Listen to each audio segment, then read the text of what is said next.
Hello, everybody, and welcome back to another day, another week, another month of 30 NSG. On today's show, we're going to be talking about PlayStation. We're talking about a Forbes article from Paul Tassi. PlayStation is making bad investment, bad decisions. We're going to be talking about reported from Kotaku. Bungie blames 100 layoffs on players leaving Destiny 2. We're going to talk about Inside Gaming. Talks about God of War Ragnarok DLC to be announced this year, reports claims. And we're going to be talking from Games Radar. The finals is the FPS of the moment, but just started beta, and it's already infested with cheaters. These are the topics we're talking about today. If you'd like to join us each and every single morning, Monday through Thursday from 10 o'clock in the morning till about noon Eastern, we go over the news. We just read the news and have conversations with live chat every single day. So come on out, hit that like button, hit that subscribe button. We're trying to get to 2,000 subscribers by the end of the year. That's our goal. And if you'd like to go above and beyond that, become a member as little as $5. We do live shows, we do uploads, we do gameplay in the evenings, and we do a podcast to finish off the week on Thursday nights. So, if you like any of those things, make sure you hit those like buttons and that subscribe button. All right, let me go to chat. Good morning, chat. What's going on, Silent Warrior? Z, Travis. Who else is here? Stealth, Water. Good morning. What's going on, Mo? How's everyone doing this morning? Let's go. We're going to try something a little bit different. We got music playing in the background. Not sure. I'm going to shut the music off when I do my breakouts, but we're going to have a little ambient music playing in the background and see if I like it or not. What's going on, boss? It should be just nice and low in the background, but if it's too loud, let me know. All right, let me see what you guys are saying. Happy Wednesday. Yeah, November. It's November already, November 1st. Travis says, I had a debate last night with one of the guys. I want to get your opinion. He says, because Remnant 2 is doing a Halloween event, it's a live service and therefore not complete games. Not a complete game. I mean, he's technically right. Live service games, and this is coming from the people that make the live service games, not myself. They say it's not how the game comes out. It's how they support the game. So I haven't played Remnant 2. I don't know if Remnant 2 is a live service game, but by what you're saying in your statement, because there's a Halloween event, I would assume, yes, it's a live service game. Now, does that correlate that the game is not complete? I don't know if your friend is saying that it's not complete because it's not complete, or if it's not complete, like it's never going to be a complete game. Those are two different content. You know what I mean? Like, I don't want to take it out of content. So if the game is good, working, and all, it's fantastic, and they keep adding to it, fantastic, right? Then it's a live service game that's being fundamentally keep going. Adding an event like that would be considered a live service, right? But to say a live service is an incomplete game, it would have to depend on what your friend is saying. Is it incomplete because it's broke, buggy, unfinished? Or is it incomplete game, meaning they're always going to constantly add to it, so it's never really a done game? I would have to figure that out. Silent Warrior says live service games, not complete game, does not make sense. Yeah, I don't know in that complete game what he's asking. Give me 1 second. My dog is going crazy outside. I'm gonna go check on him real fast.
All right, sorry about that.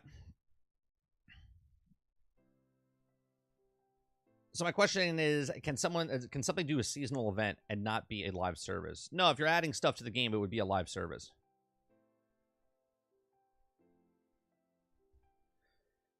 The guy does not now what a live service game is. Event don't mean it's a live service. Does it have to have stuff you can buy like skins? It is not a live service. No, it's a live service game if they're constantly, like, for instance, again, I don't know about Remnant, right? I don't know about Remnant.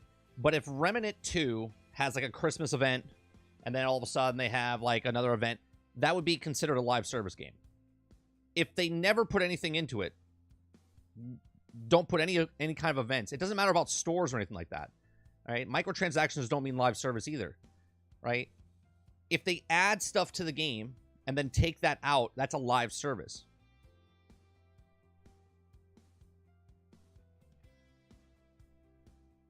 You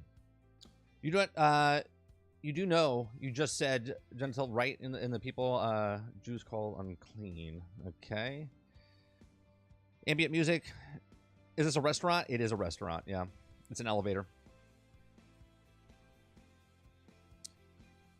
Remnant 2 is not a live service. All the event did was make it easier to get stuff in the game. Already had pumpkins in town, so I'm assuming it didn't add anything. It's weird. I'm giving you the statement that you told me. You told me they added a Halloween event, so I would assume then it would be a live service. If the pumpkins and stuff are already in the game, then they didn't add anything to it. Did you download something for an update to do the event? If the answer is yes, live service.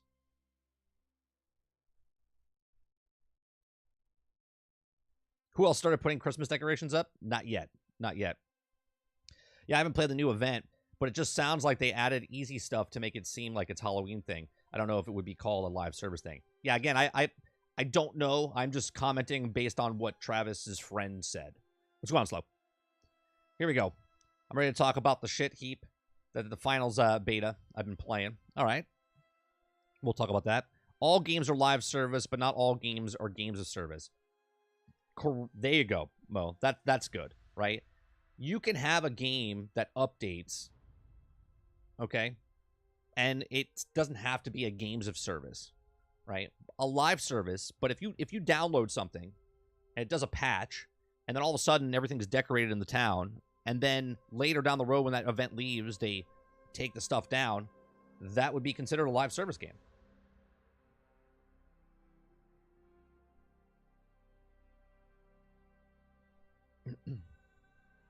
A person online, not a friend. I got you. Here's something I want to tell you guys, right? So I started going through, I was looking for, because I did the finals video that I was trying to find. Couldn't find it. I think I deleted it because I was like, it's not pertinent, whatever, and I deleted it. And this will teach me not to delete stuff. Maybe I still have it, but I came across a video that I did in 2020, okay? 2020. And I want to play it for you guys, okay? Hey guys, I want to play it for you guys. This is me from let me get the exact date. This is from October 2nd of 2020. Okay? Of 2020. And the reason I'm bringing this up, it's kind of on topic with Bungie, okay? Now, I was wrong about who was buying Bungie, but I was correct that Bungie was going to get bought. Okay, so let me play this for you guys. Let me bring this up. Okay, and this is I like bringing this up because I'm pretty consistent on what I talk about. Right? Some of you didn't even know I was a channel back in 2020. Okay, but this is a topic. This is a Bungie thing. Right, I'm gonna go about halfway because I talk about the news and then I give you my thoughts. So we're gonna listen to the thoughts part of what's going on. Now, obviously, I'm talking about Microsoft because the article was talking about Microsoft was going to purchase, and we do know now that Microsoft did offer a purchase for Bungie, and they turned it down. Not Bungie turned it down. Microsoft turned them down. But here we go. There's fire. And that's just the way it is. That's when rumors happen for a reason. Yes, there's a lot of rumors that don't come true. This very well may not come true, but it is very strange. It's very strange that every company... Can I just say the lighting is absolute garbage? Is it low? Give me 1 second. Give me a second. Company that's been bought out in the last couple years, okay, has all filed for this and all have hired an officer for this.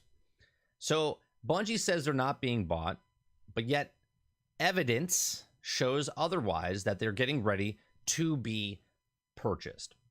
Now, I said that Bungie would be picked up 6 to 12 months from Microsoft. Microsoft is making moves.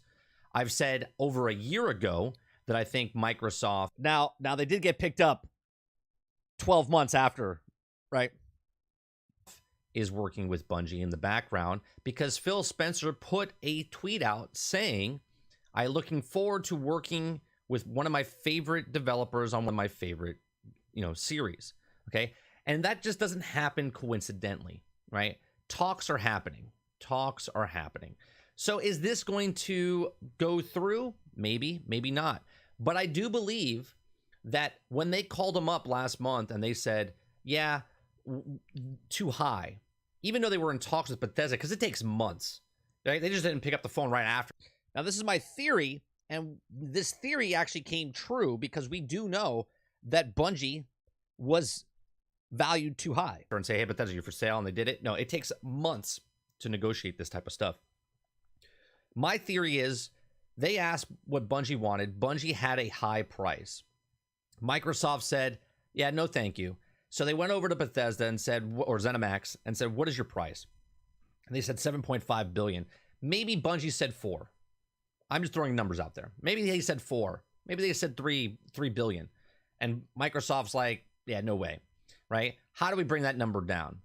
And I gave my analogy last week or 2 weeks ago. I said, if you're a property owner and you want a house on the property on the block that's way too high, what do? You start buying other properties around it, bringing the comps down, bring it back to reality. They're asking for like a million. They're like, I don't think so. They buy 3-4 houses at 250,000. It brings the cost down of that house and that delusional homeowner that they're not going to get that money, okay? Because everything around them didn't sell for that. That's what's happening here with the businesses, right? So Bungie asked for, let's say, an exorbitant amount of money. Microsoft said, yeah, no, thank you. They went out, they purchased Bethesda for $7.5 billion. Now they come back to Bungie and go, well, we just bought 7 or 8 studios for $7.5 billion. You're asking for $3 billion. How about we give you like 1.5 or 2 billion, right? And Bungie will be like, yeah, okay, sure. Okay. That is just what I believe is happening if this sale goes through. Again, they say that that's not going through. This proves otherwise. So we'll see what happens. These are just my thoughts. Let me hear yours in the comment section down below. Now, the reason I bring this up is because I said that Bungie is for sale, and people were like, no.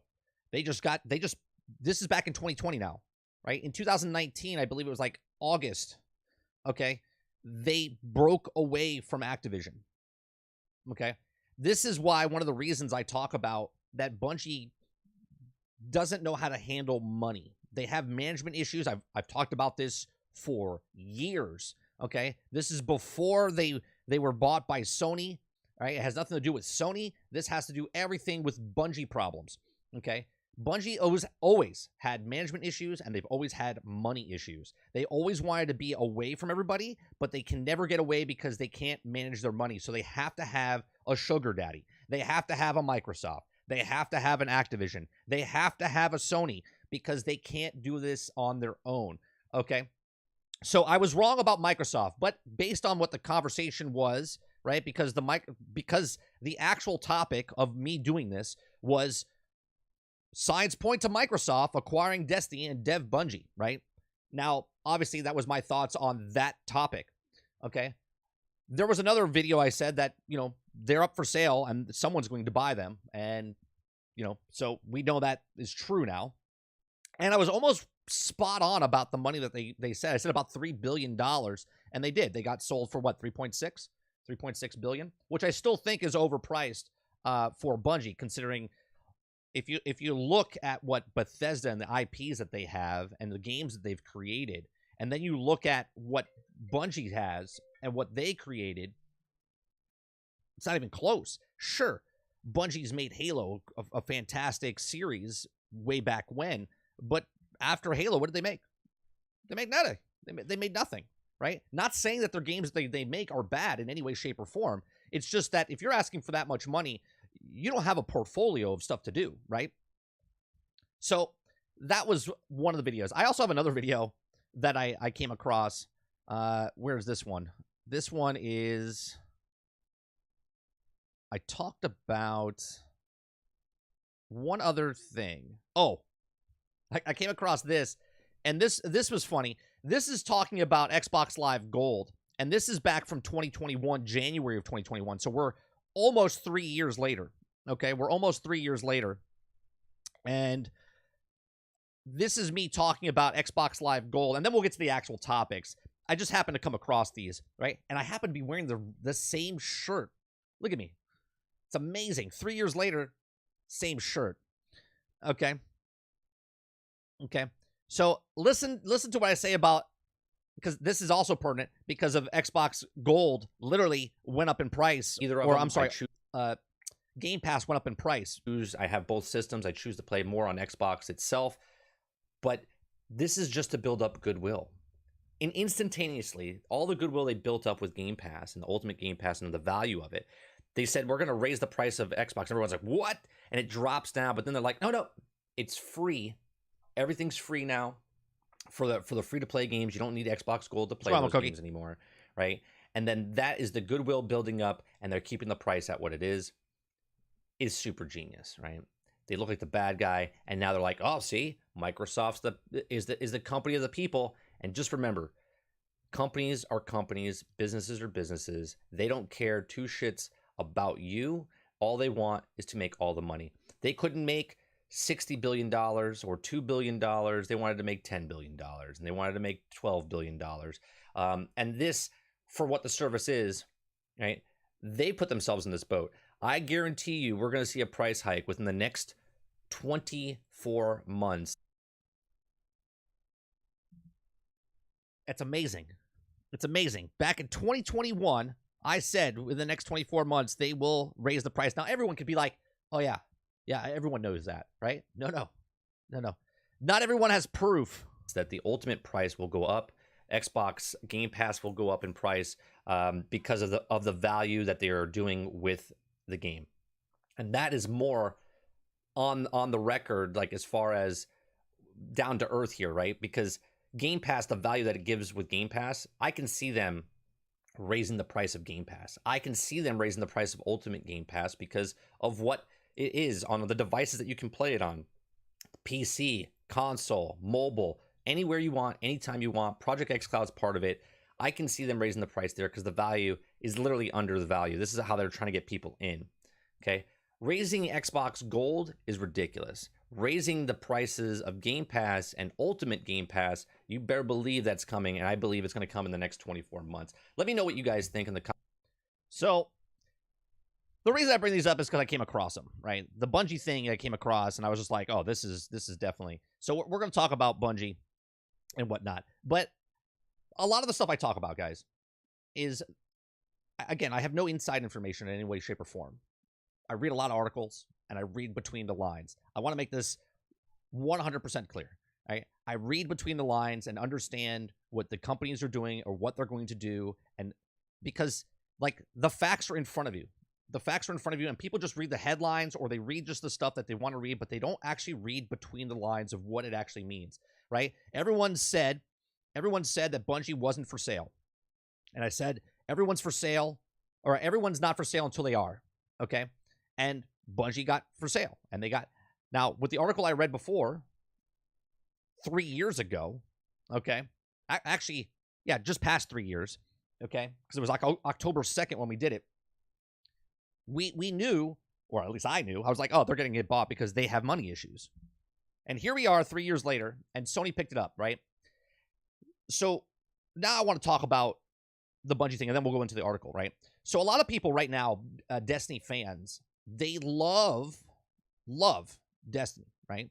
They love Destiny so much that no matter what Bungie tells them, they believe everything Bungie says. They don't read between the lines.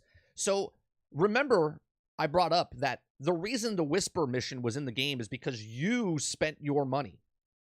Because you bought stuff from the microtransaction store, they gave you an extra mission, which is just laughable. Because again, Destiny 1 made billions, okay? Billions of dollars. It's like $1.2 billion, okay? And then with the expansions and everything else for 9 years, okay? Think about this, right?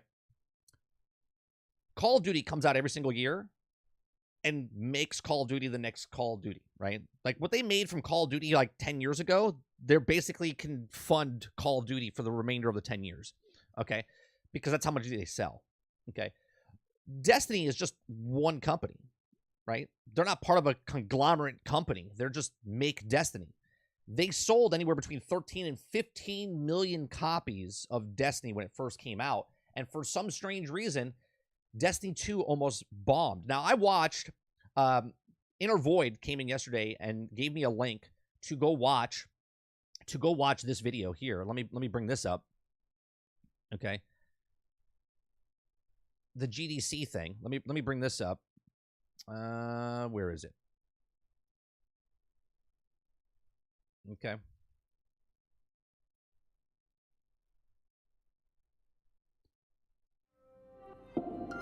Now I gotta find the spot where he talks about.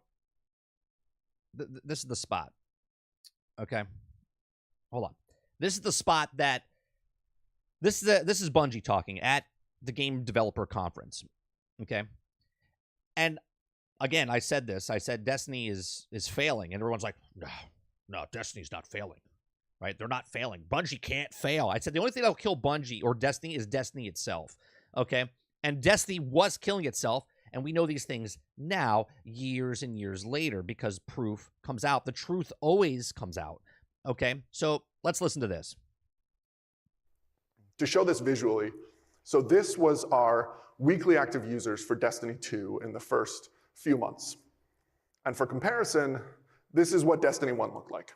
So far, so good. But then this started happening. And this moment right here in February of 2018. Oh, wait, you know what? I should back it up a little bit. To give you a little bit more context. And eventually these problems spilled. All that was also reflected by our put a 2 on the box. You can see how it kind of subtly influenced our marketing treatment leading up to launch. And we did it. We launched to great reviews. Destiny 2's Metacritic was more than 10 points above its predecessor.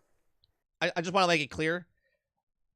Destiny 1, one of the most popular games on the planet. People love that game. 75. Just put it out there, right? People defended Destiny because they love Destiny, but yet other games that come out now that are in the 80s is trash. I just want to let you guys know that, right? Right? This is how stupid the internet people are. And the people that say that Destiny is a fantastic game and then they say Starfield is trash is just laughable. Destiny 2's Metacritic was more than 10 points above its predecessor. And our players and our fans told us that we had made something more appealing, more polished, and more rewarding. Right. Listen to what he's saying. More polished, more rewarding. And that was also reflected by our in-game data, because Destiny 2's player engagement was both broader with more players and deeper with more hours than it had ever been in Destiny 1. For about 6 weeks. 6 weeks. Destiny 1 was so popular at a 75. They went back and made all the stuff better, but they added microtransactions and Eververse stores and all this stuff, and they said, we made a better game. People played Destiny 1 for 4 years. 4 years. Okay? Made it better. Destiny 2 better, right? Up until 6 weeks. And then issues started to emerge, with the first signs being our most avid, hardcore community running out of content. This then rapidly spread to broader, more casual players, and eventually these problems spilled all the way out of our community and started creating a bad reputation for our brand. Started making a bad reputation. You made a bad reputation for your company, not the players. Not the players. See, the blame shift has always been Bungie blames everybody else. In a major way, even amongst gamers who didn't play Destiny. And that threatened the total ecosystem of the game as we first frustrated and then shed our player base. To show this visually, so this was our weekly active users for Destiny 2 in the first few months. And for comparison, this is what Destiny 1 looked like. So far, so good. But then this started happening.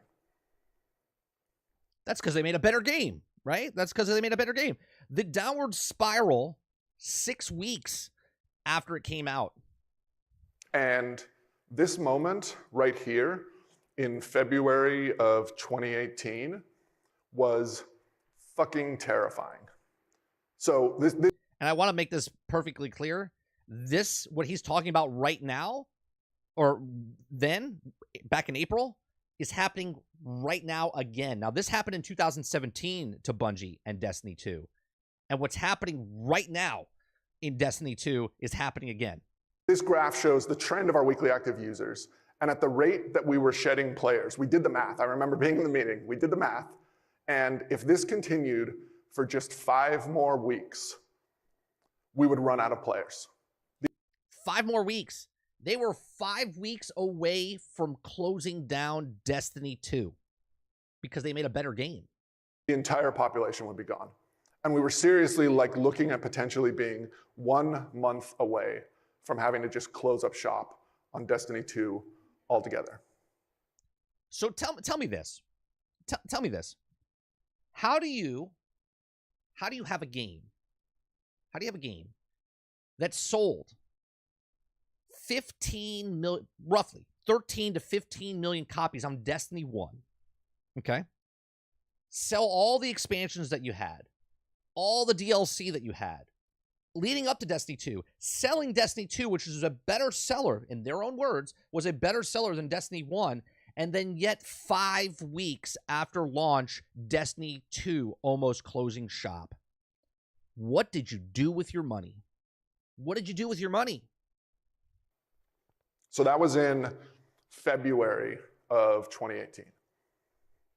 Now fast forward 4 years, and we're on track in 2022 to have our most successful year ever in the history of the Destiny franchise. We've hit our highest critical. Right? Fast forward 4 years. This is back in April. By the time Witch Queen comes out, it's the most successful ever in the franchise history. And yet, today, 45% decrease of interest in the game. And they're in trouble, and they have to fire people. It's amazing. What are you doing with your money? And community reception in the history of our series. And we're on track to have the strongest business year we've ever had. How is this possible, folks? And that's 5 years after launching Destiny 2. That's 8 years after the launch of the franchise. 8 years in, top of the game, most popular it's ever been, and yet they just can't hold on to that money. And that runs totally counter to the AAA peak and decay model that I've experienced with every other game I've worked on in my career. So what I want to talk about for the rest of this talk is what had to change about Bungie to go from here to here. And this moment, when we were literally 5 weeks away from shuttering Destiny 2 as a product, it was exciting, it was intense, it was terrifying, and I'm going to talk about it some today. You guys can go listen to the rest of this, right? It's actually a pretty good talk. Okay. But the reason I bring it up is because how do you go from being the greatest game, okay, out of 75, by the way, okay, or 76, right, on Metacritic and everyone loving your game, selling tens of millions of copies of the game, DLC and whatnot. Have a microtransaction store in the Eververse, right? Telling people because they bought the Eververse is why they made content for the game, which is so much bullshit. Now you know why they said the Whisper mission was in there, because they were out of money and people needed to buy, because we have headlines like this today. We have headlines like this today. Bungie blames 100 layoffs on players leaving Destiny 2. Right? Because you, players, are not buying enough stuff and supporting the game long enough, is that we have to, we want to guilt trip you into, right? We want to guilt trip you into, right? Because Destiny 2 was free, that's why? It wasn't free. It's never been free. Jesse. It's never been free. It's free to try.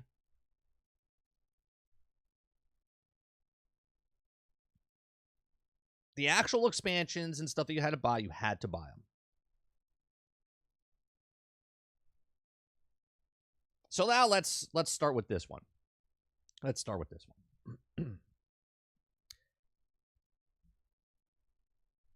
Hello, everybody, and welcome back to another episode of 30NSG. On today's episode, we're going to be talking about an article from Kotaku. A report, Bungie blames 100 layoffs on players leaving Destiny 2.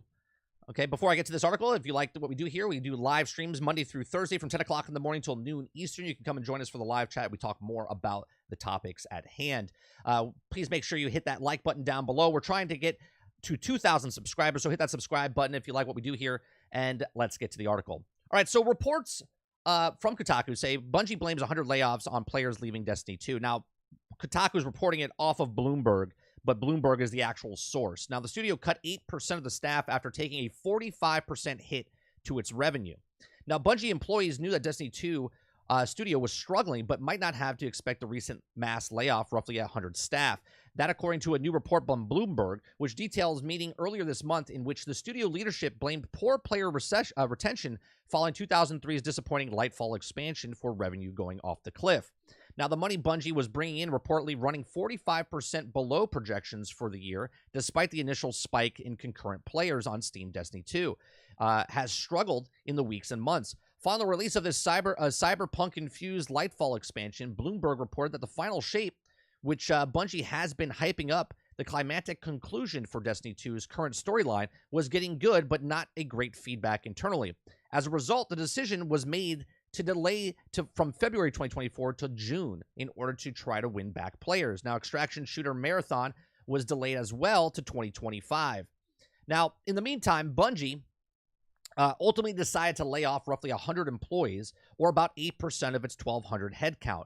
Now, Bloomberg reports, as first shared by Forbes writer Paul Tassi earlier today, employees are receiving 3 months of severance and health insurance, while other benefits run out on November 1st, which is today. While I'm making this video. And while bonuses will be prorated for the year, those that with those shares from 2022's Sony acquisition that haven't yet vested will lose them.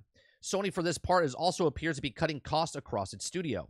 He says, quote, "Today is a sad day for Bungie, as we are saying goodbye to colleagues who all have made significant impacts for the studio," Bungie CEO Pete Parsons wrote in a Twitter on October 30th after the news broke. "What these exceptional individuals have contributed to our games and Bungie culture has been enormous and will continue to be a part of Bungie in the future." That's just jargon for thanks for working for us. Don't let the door kick you on the way out.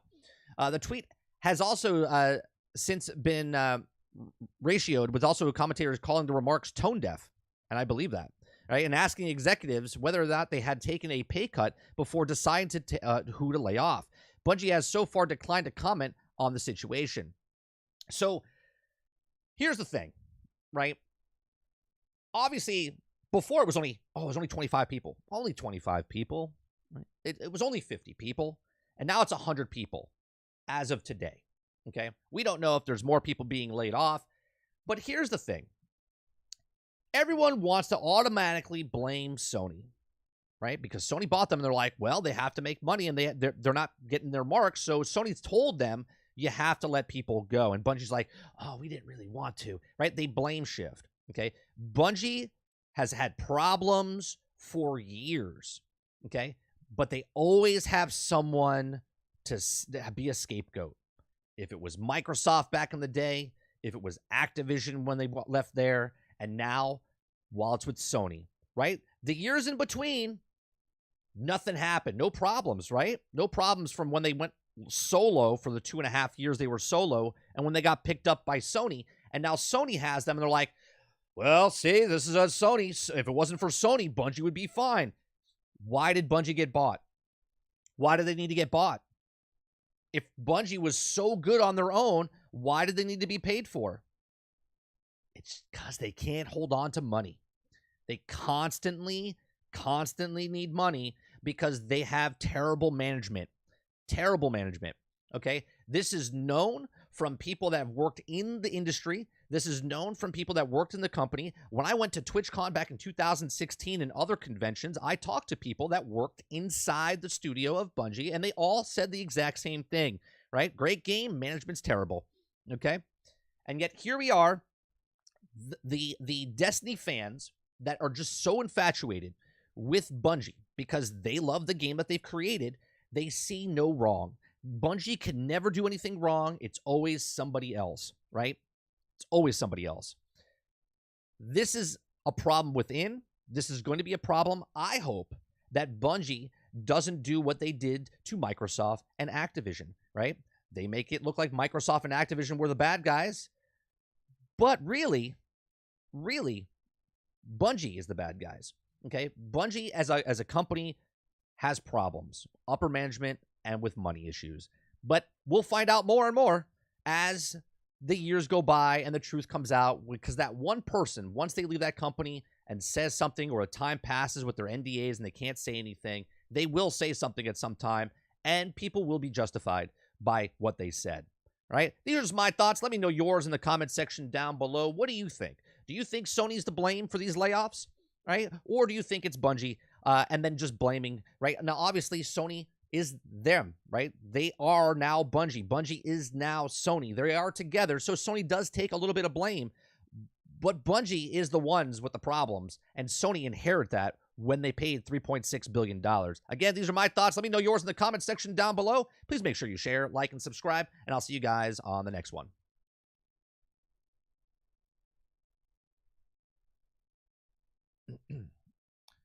All right, let's see what you guys are saying. What's going on in chat? What's going on first?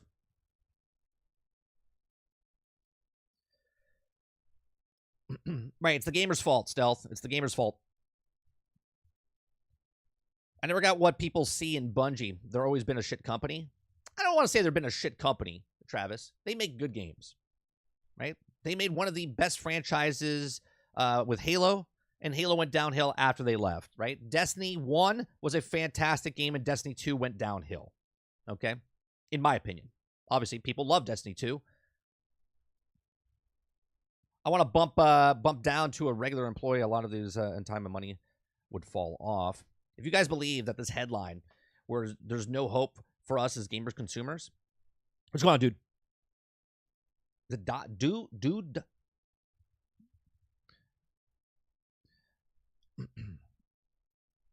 Let's see here. Executives take a pay cut. Yeah, that'll never happen. We get these people out of here. We got to buy another boat. Management and money. That's what it is, Sarge. That's what it's always been. This is exactly right, because Bungie fans are so delusional, feel like they have a Stockholm syndrome or something. Yeah, I don't get it. I don't get it, Eclipse. I don't understand when they left, they're like, oh, well, it's Microsoft's fault. And they stole Halo. No, they signed a contract and they kept the IP, right? They were unhappy. They wanted to be their own publisher. So they went off to be their own publisher, and then they couldn't be their own publisher. So then they made a deal with Activision, and then they almost lost the Destiny IP to Activision. And then Activision was nice enough to be like, yeah, you could buy it. You could buy it from us, right? And then they paid the money to get the IP back from Activision, and then they got off, right? Activision wanted to take them one way. Bungie didn't want to go that way. They said, we wanted to be our own publisher. So they left Activision to be their own publisher, then got an investment from NetEase, which I'm sure NetEase got paid money when Sony picked them up, right? Because they had a $100 million investment, right? It wasn't anything else more than an investment. It was an investment. So NetEase probably got paid once Sony picked them up, right? Or they got stock options or whatnot. And now they're with Sony. And then all of a sudden, now they have too much on their plate, right? Because they're making the game matter, right? They have Marathon. They're working on maybe Destiny 3, right? They're working on behind the scenes with the games of service with Sony as far as making everything goes through them. This is why Factions is not out yet, because Destiny was like, hey, this is not good. This is what you need to do. Sure, Destiny is very successful because it was the early adopter of the games of service area, right? Sort of like the best search engine is Google. Why? Because of when it came out, right? Why is Microsoft and Apple high in the world as the number one companies, right? Battling it out for the top spots of the companies because they were here on the ground floor, right? So games of service games, minus MMOs, Destiny tapped into that resource, and they're there. It's almost like streamers. The streamers that started on Twitch or Justin TV, they were popular because they were the first ones there, not because they were good or anything like that, right? They became more popular. Even other big-time streamers said, if I started streaming today, I wouldn't be as big as I am, right? Destiny is successful because of the time frame they came in. But can they reproduce what they're doing? Because this is red flags right here. Because Bungie was suffering in 2017 where they couldn't make it, and they were 5 weeks from closing shop on the IP, not Bungie, but the IP of Destiny 2, okay? Now they're having the worst player retention ever after coming off their highest ever, most successful ever. Now they're at the lowest ever, okay? This is the people that are in charge of the live service games coming to Sony. That would worry me if I was Sony, okay? So we'll see what happens. We'll see what happens. Sony probably their last chance, to be honest, bro. When they fail, their Bungie is done. I don't know if it's done, but they're gonna have to shift. I say it. I've said it a couple days ago. I give them 2 tops 3 years and they're gone from Sony. They will separate from Sony.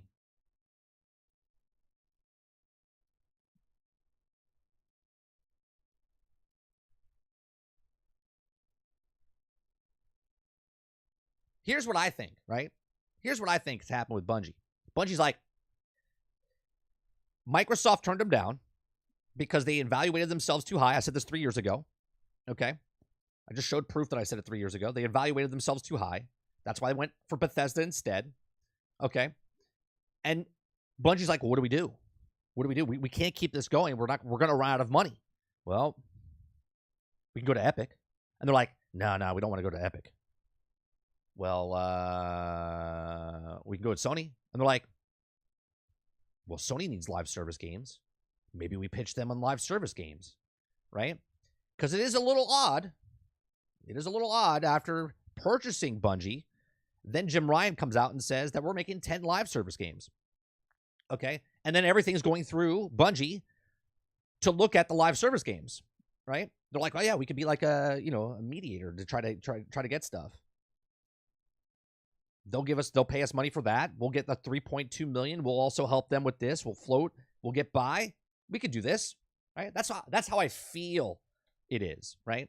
I don't know if it's that way, but that's how it feels.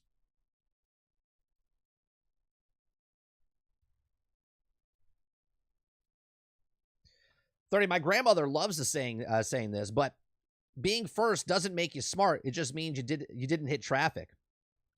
That's a good saying. I like that. Sony hasn't had a good year, honestly. But Foam Stars will save it. Sony has had plenty of good years, Kylo. I know you're joking. Bungie does no wrong. Yeah, hashtag never Bungie's fault. Okay? It's never Bungie's fault. They made their money slow. Just because you have poor money managers doesn't mean they aren't successful. Destiny made the looter shooter what it was and destroyed what it was as well. I think Borderlands, kind of made a looter shooter. They're going to get their games out the door and go back independent and maintain them and the Bungie MO. That's exactly what they're going to do, Mo.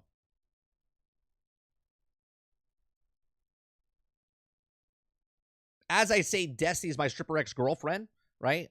As the analogy, Bungie is also that Bungie is what Destiny is to us. Bungie is to other companies. Follow me? You follow me there? Right? What Destiny is to the players, right? The super hot, attractive girl, right? That just does no wrong, is what Bungie is to Microsoft, Activision, Sony, and anybody else.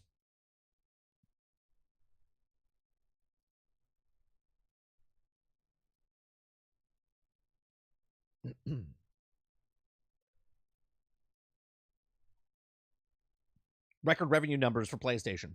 Yeah, I don't know about the whole PlayStation. I think he was just joking.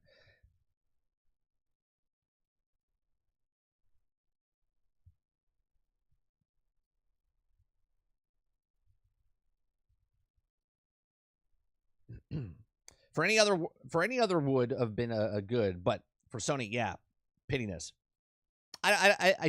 You guys are going into that console war stuff, which is just stupid.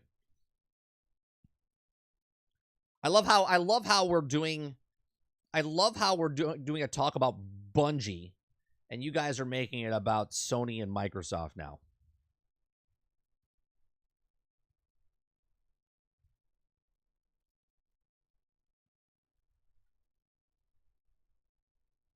I bet Tencent will be next. Well, Tencent doesn't buy companies. They buy shares in companies, right? They dabble in a whole bunch of other stuff.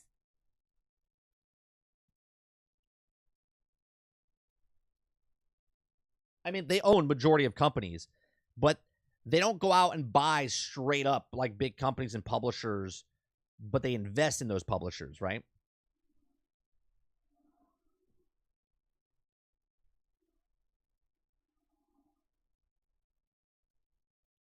That's right, Eclipse. Bungie is a 4-year hoe, 5 at best. Look, I feel for Sony right now because there's going to be a time down the road that Bungie breaks up with them. And people are going to look at it and go, what did they do, right? And then people are going to blame again. They're going to be like, well, see, when Bungie was under Sony, they couldn't do this and do that, right? Like, people are already making that a correlation, right? They're already saying Bungie and Destiny's numbers are down because they're with Sony, which is just ridiculous. It's just ridiculous. How about Bungie and Destiny are down because of the content that they've produced and made and the game that they developed? So do you think Sony will benefit at all from this? I do. I think they will benefit because I think Sony is getting what they want out of Bungie. Bungie has made a successful live service game. They are the king of live service games. There's no other company out there that has done a live service game as high-end as Bungie. All of them tried, and they've all failed. The only other one out there is Digital Extreme, okay? And their numbers are not even close to what Destiny has done over the last 9 to 10 years, okay? So Sony is getting something out of this, okay? I just find it... I find it sad because Bungie is just using them for the cash because Sony has money for them to use so they can survive, right?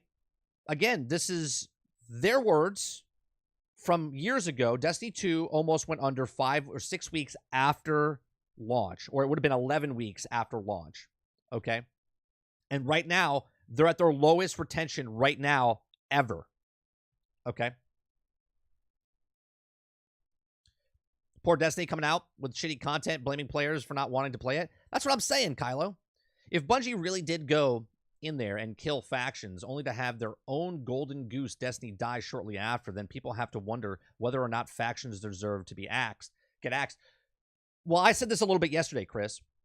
If Bungie has the secret sauce, right? They're independent. They were independent. They wanted to be independent. Then they were with Activision. Then they wanted to be independent. Now they're with Sony. If they have that secret sauce, I've always said the only thing that kills Destiny is Destiny itself, which is happening right now. Not saying Destiny is dying. It's coming to an end anyway until they announce Destiny 3, Okay, Destiny 2 is coming to an end. Okay. There's been no competitor. Every live service game to come out from 2014 to now has always said, the internet has always said, this is going to be a Destiny killer. It's going to be a Destiny killer, right? And Destiny has survived every single one because they're the best, right? They're the best at the live service. You can't deny that, okay? So when Sony picks them up, that's the go-to. They're like, we have the most successful live service game out there. People are trying to make what we have, and we've been doing it successfully for 9 years, right? So Sony's like, yeah, we want these guys in charge of our live service, right? Who else would you buy if you're Sony? Who else would you buy to help you with live service? You want to do live service, who are you going to? Who are you going to? EA? Are you going to EA with Anthem? Are you going to Crystal Dynamics for Marvel's Avengers? Right? Like, who are you going to? You're going to Destiny. You're going to Bungie. So, yeah, I think Sony made the right move to bring them in, but I don't think that Destiny is going to give the secret sauce. I think they'll get it close, but they're not going to make the secret sauce.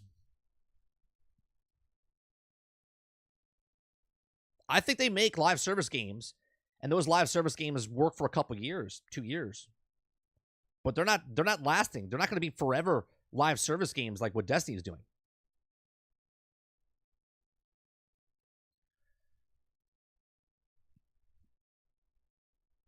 Bungie made Destiny is now there is no hope for Destiny going forward. Looks like Sony is losers right now with these layoffs and firing the cancellations and defunding. I think all this with Bungie and then Ryan and Connie Booth and all that stuff, it doesn't look good for Sony. But I don't think it's like the roof is falling on Sony. Sony's number one, right? Sony's number one until they're not. Damn, I think it would be good time for the first Descendant to come out and swinging. Destiny's down. Give the first player alternative. I don't think they're down, though. I think they're just coming to an end, right? They've been out for 9 years. This is going to be their 10th year coming up, right? With the final shape. I don't think they're down. I just think that it's been out for 10 years. Why is nobody asking the big questions? 30 did their head get a 4-deck yacht or only 3? I don't know. How come I never see Destiny in the top 10 best-selling games since people claim the game is that good? It's good. It's a good point, RJ. And here's another thing. Before Destiny 2, right, we didn't know the numbers. And after Destiny 2, because of Steam, that's what people go by, the Steam charts, which is a small percentage.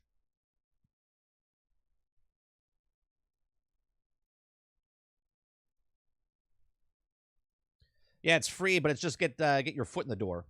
So you'll buy the expansions. And the expansions are total like $400. Sure, but they have to have a secret sauce or good/lucky timing. There's so much competition for games of service. Right, that's what I'm saying, Chris. And this is the analogy I said. Like what's the streamer? Lyric on Twitch. He said if he started streaming today, and he said this like 2-3 years ago, he says he wouldn't be where he is today, right? Just because he was early on in Twitch or just in TV, he became huge because he was first, right? There's a sauce there that he can't replicate himself. And I think that's the same type of thing that Destiny's and Bungie's fallen into, where they made this game as a service game. And now there's so much competition, and yet there's none of them can make it, right? So it's hard for them to do it. So how can Bungie, right? It's almost like being exposed, right? Where you ever get a job? I this has never happened to me because I was before the internet, right? It would be like hiring a handyman, right? That doesn't know how to do the job, and they're like, yeah, I know how to do it, and then they search on YouTube how to do the job, right? They fake it until they make it, and I feel like this is one of those situations where Bungie's in, and they're like, yeah, we made the greatest games of service game ever, live service games of service ever, and now we have to recreate it for somebody else. How are we doing this?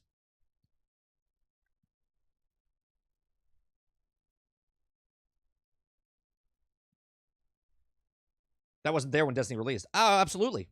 Absolutely. The factions were so good to grind. They put fishing in the game, and they thought they had fixed everything. Sorry, guys, fishing doesn't save your game. Did they really put fishing? I totally forgot because I haven't played in 3 years.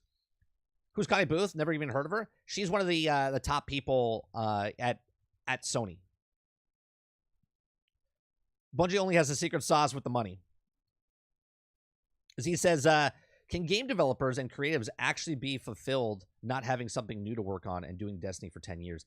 We've had this conversation in the past, Z.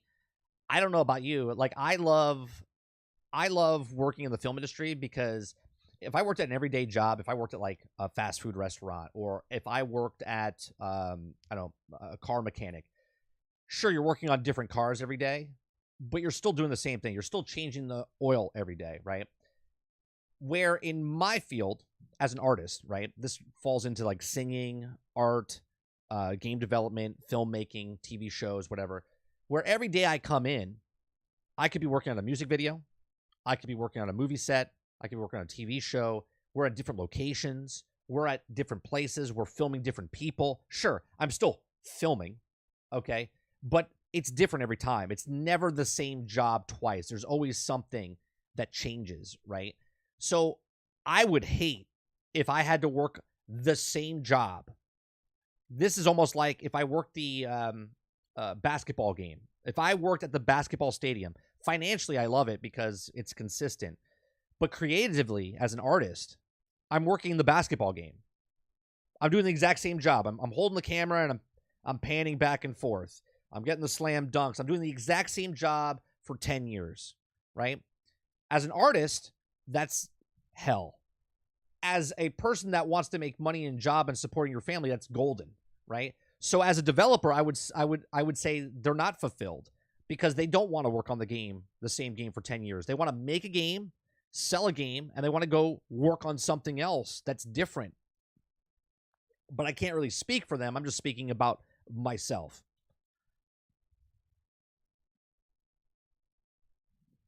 They sure did. I hope the game they tried out, but you had to buy a recent expansion to fish. Nice. Travis says, 30, can we just appreciate Final Fantasy 14 failed, came back, and has now lasted 10 years at the top? It's just that there is no, it's a big name. Hell, I'm glad Xbox is getting experience of a great game. Well, here's the thing, Travis. They came back after making a big mistake, and now it's kind of weaning off, and this is why they made the deal with Xbox, because they need a fresh player base to come in to help them financially, because the people that are still playing that game are not financially paying enough, right? They're not making enough money, hence why they had to make the deal with Xbox, I would assume. Hence why, fantastic that Final Fantasy 14 is coming to Xbox, but I think the reason they did that is because the well was running dry, hence why they had to make the deal. Doesn't take anything away from Final Fantasy 14 being a great game and being around for as long. World of Warcraft says hi. Right. It's been going for, what did we say, 20 years? Longer than that. No, 19. It's been 19 years. It'll be 20 years soon. I mean, it's the second highest played MMO in the world. Well, let's see that. Let's go to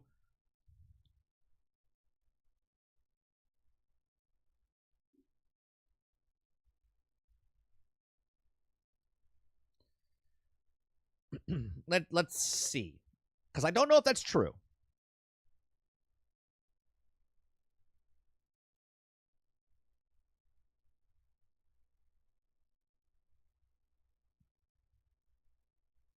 It's close. Old school RuneScape is really close. Really close. It's like in striking distance, which is pretty crazy.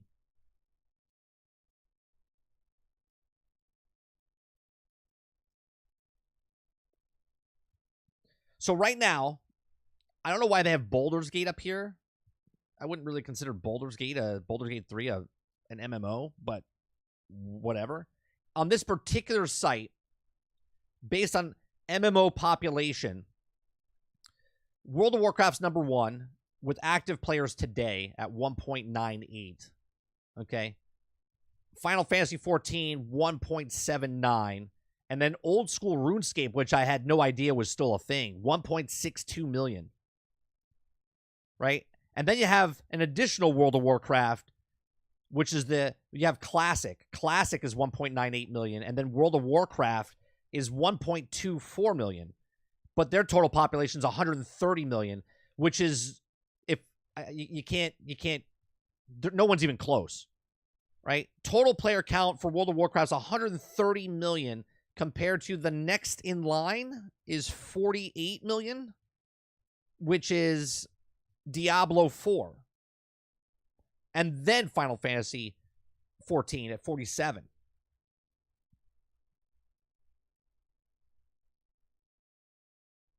Oh, I didn't know RuneScape was still a thing, boss, because I played it, it's got to be a decade ago. Maybe even longer than that, the last time I tried it or played it. And I didn't even play it very long. Every 3 months or so, I saw a shack, then a house, and a foundation of the city and the kingdom now. Of course, there's a full-blown empire in the kingdoms.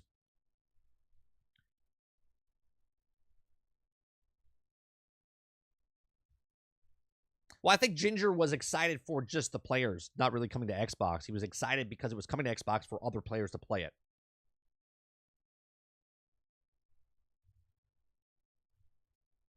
And I said when Ginger did that, I was like, man, I wish I was jealous. I was jealous because I haven't felt that way about something in a really long time in video games. Like, he was excited. I'm not making fun of him in any way, shape, or form. Like, I was literally jealous that he had that much passion about something in the video game space.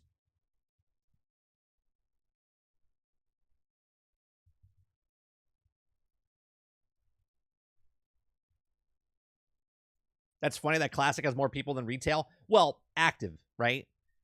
But at the same time, it's pretty impressive. Classic's got 29 million people playing it, like total player count.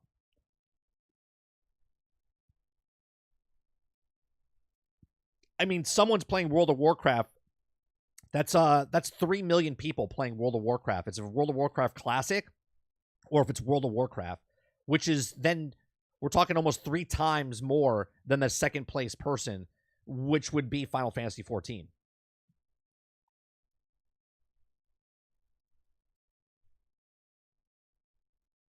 It's still considered, I guess, an MMO. Baldur's Gate 3 is up there. I don't know why, but it is.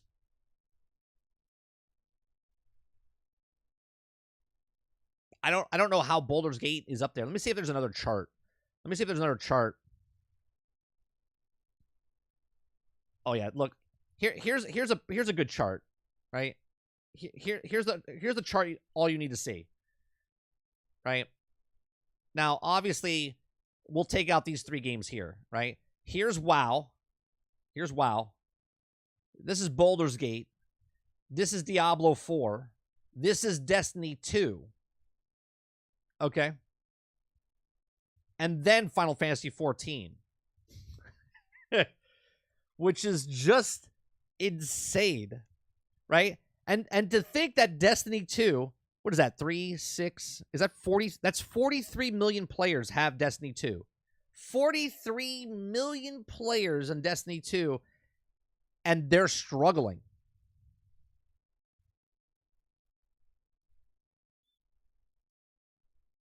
How can Destiny be struggling, and yet Final Fantasy 14 is thriving?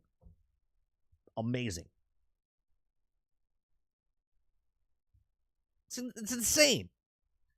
It's insane. What are they doing with their money? That's my question. What is Bungie doing with their money?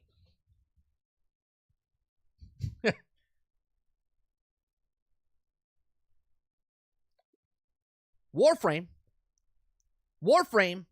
okay, has 33 million. Okay? And they're fine. Right? Path of Exile, a free-to-fucking-play game. Okay? 28 million. They're fine. Destiny, 43 million, struggling.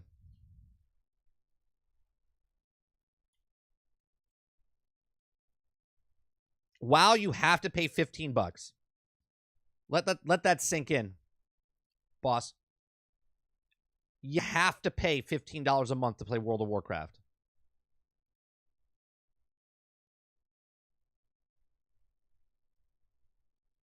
That's 126 million people. Okay, 126 million people playing or paying $15. You thought WoW was free now?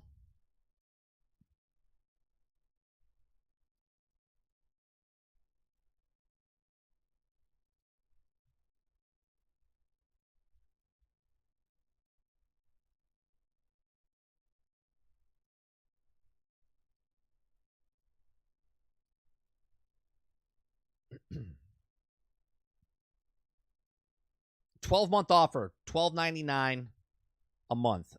6 month, $12.99 a month. 3 months, $13.99, and 1 month, $14.99.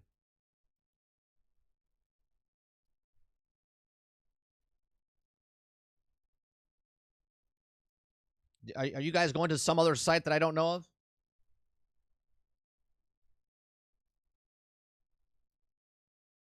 Didn't Final Fantasy 14, maybe it was just a time period, I don't know, I'm asking. Didn't they have where you could play the game and level up to like level 40 or something like that?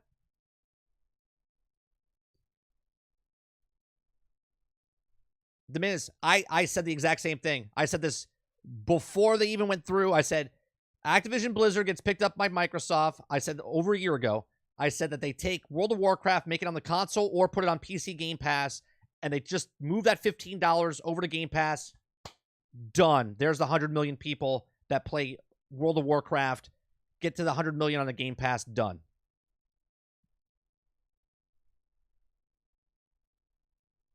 There you go. Final Fantasy 14 trial goes to level 70, which is like at least 300 of play 300 hours of playtime. There you go.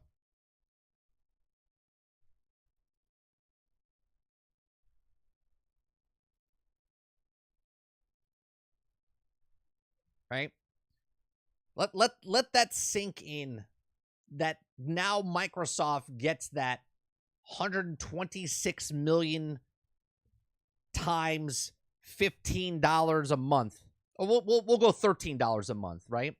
I mean, think about this, right? For $12.99, I talked about this yesterday. Someone just hold on one second.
All right. Sorry about that. Right? So imagine that the $12.99 that you're paying, it's $11 for Game Pass, right? Now you just pay that extra $12.99. It's already included, right? So if you come to Game Pass, you're saving $1, okay, at the $12 a month for the year. Or if you're paying the 1 month each individual month for $2 extra a month, you get Game Pass and you get World of Warcraft. You see what I'm saying?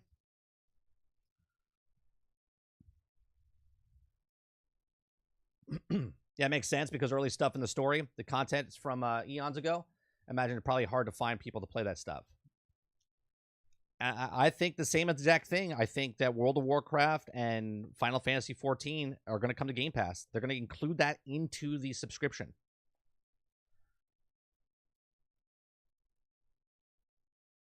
Apparently, you could buy World of Warcraft month subscription with in-game gold. Oh, yeah, but you're grinding the shit out of that. We'll see if they announce it at BlizzCon. We'll see. Also, that's only a new players. I bought it 7 years ago. Never played it, and then went back, and I guess it will still make me pay. Free trial, if you never even booted it up for Final Fantasy 14. Chris says, I don't know about the sub count for WoW. Seems crazy high. I think active players for 2023 might just be unique accounts, emails that have access to the game this year, not necessarily active subs. With any numbers, Chris, I never take them at face value, but that's the numbers we have, right? That's the numbers we have. The active players, concurrent players, okay, is around 1.2 million players, right? And then with the other, what do we say? With the other, let's go with, hold on, let me back up. Yeah, between World of Warcraft Classic, active players, 1.98, and then World of Warcraft 1.24, right? That game is gigantic. To think that they don't have 3 million people playing that game, come on.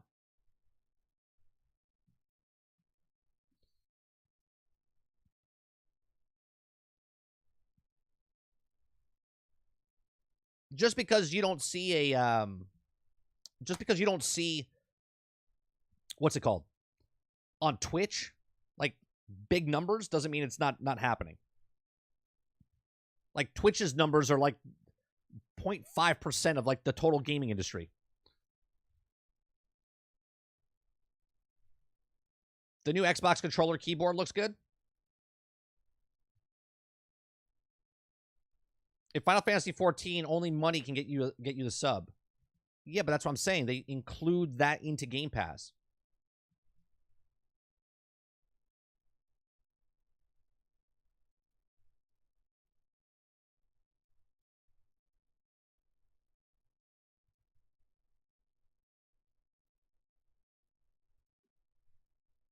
No. When I say the other number I'm talking about wasn't active players.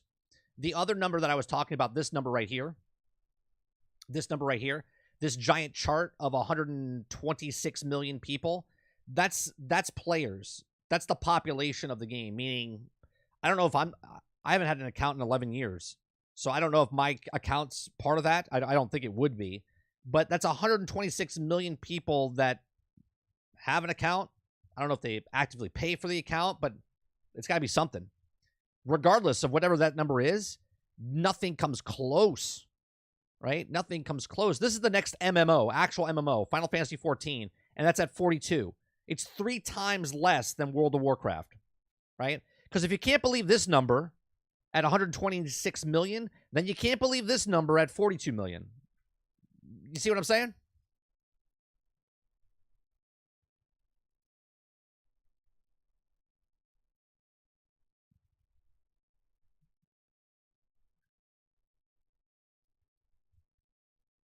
Won't happen. I doubt Sony will let it be. You get it free after Game Pass. After they don't own. Travis, I don't understand what you're talking about. What does Sony have to do with Final Fantasy 14? Sony had the contract with Final Fantasy 14 on Sony. Square Enix is the ones that made the deal with Microsoft.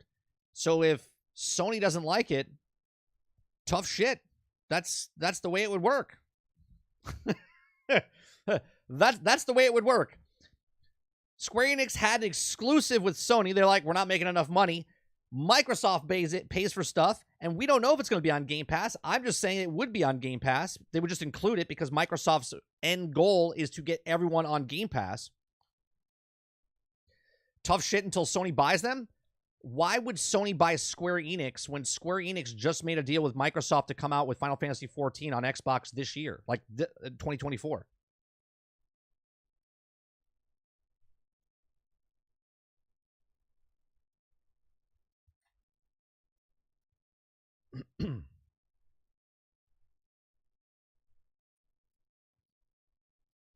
Sony just needs to give Square more money. Problem solved.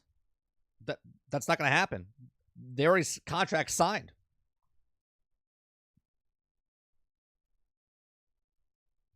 And you don't think, I like how Sony needs to give Square more money. Problem solved. Then Microsoft gives them more money. because Microsoft has more money.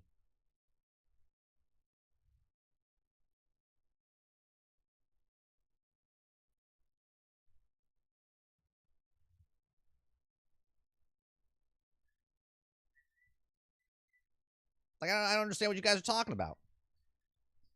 Now that we talked about that for 45 minutes, let's go to Paul Tassie's article, okay, talking about PlayStation's making bad investments, bad decisions, okay? If you guys like what we do here, make sure you hit that like button down below. Helps us out. We're a small channel. If you're not subscribed yet, hit that subscribe button. We're trying to get to 2,000 subscribers.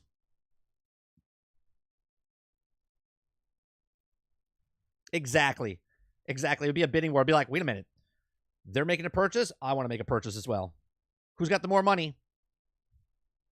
The difference between Sony and Microsoft is Microsoft has cash.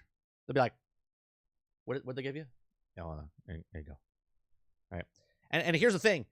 Not only would, if Sony bought, let's just say your thing comes, right? Sony buys Square Enix. Let's just say that happens. If Sony buys Square Enix, then it's only on PlayStation. If Microsoft buys Square Enix, it's still on PlayStation. That's fact. That's what would happen, right? Because again, Microsoft is not trying to sell consoles, they're trying to sell Game Pass.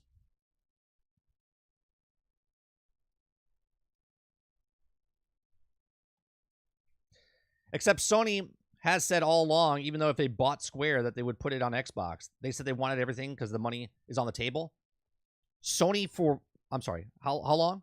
If Sony wanted it on Xbox, then why did they pay exclusive rights for Final Fantasy for a decade? Now they said they want to make the money. They left the money on the table. But for the decade before, no.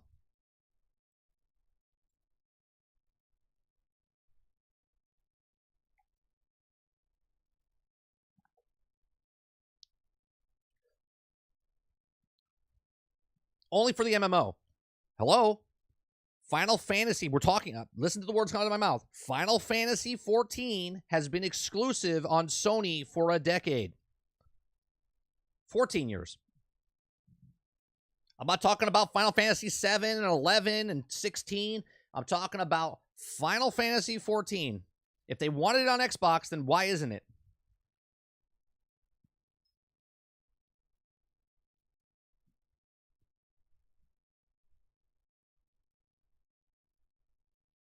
They didn't pay for that. They didn't pay for what? Sony literally bought them or paid for exclusive. For exclusive.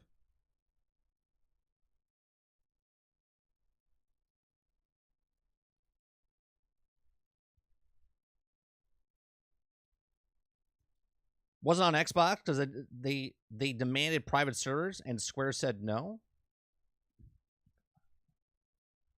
I'm not even going to have this conversation. You're literally saying that if Sony bought Square Enix, they would make Final Fantasy 14 on Xbox. But yet Final Fantasy 14 was exclusive on PlayStation because PlayStation wanted Final Fantasy on PlayStation.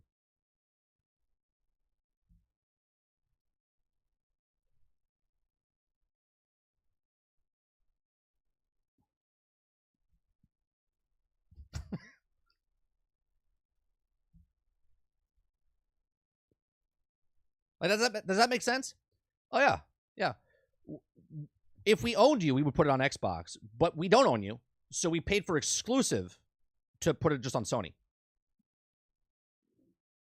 Yeah.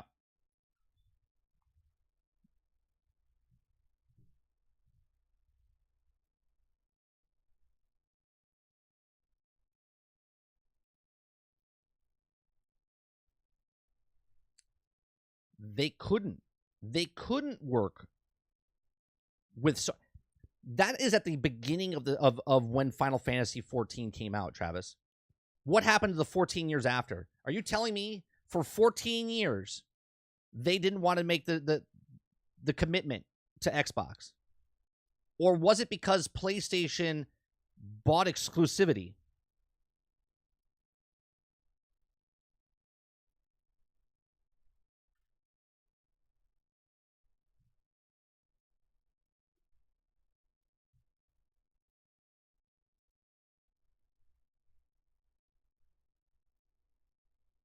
Like, think about it for a second, Travis. PlayStation 4 has 144 million boxes out there, right? Sony paid for the exclusive, just like EA paid for the exclusive to keep the NFL away from anybody else, just like any other company paid for exclusives to keep something away from the competitor.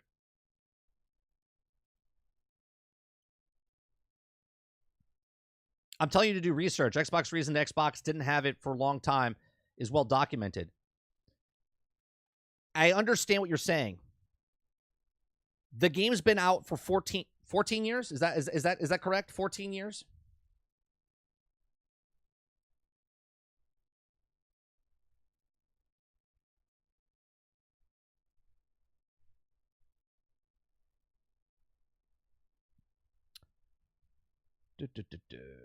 Let's see. Release date 2010. 2010. So your conversation that you're having is that the reason the game's not on Xbox is because it's well documented that they didn't have the servers. Fantastic. Fantastic. Right? That's 14 years ago. Then what happened throughout that? That's before it released. The reason it wasn't on Xbox is because of the reason that you're giving. But for 14 years, what happened? The only Final Fantasy game to come on Xbox was 15, right? In the last whatever decade.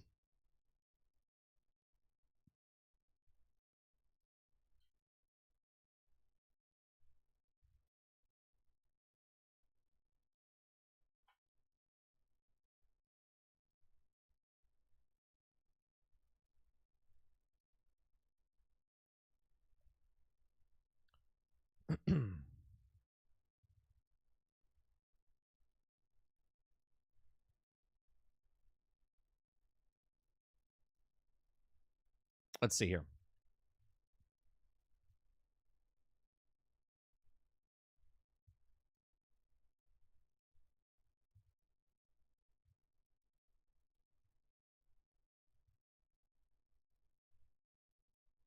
Yeah, PlayStation is known because they made the better offer. They made the better offer, right? They were looking for sales, and they made the better offer. They got exclusivity for the game.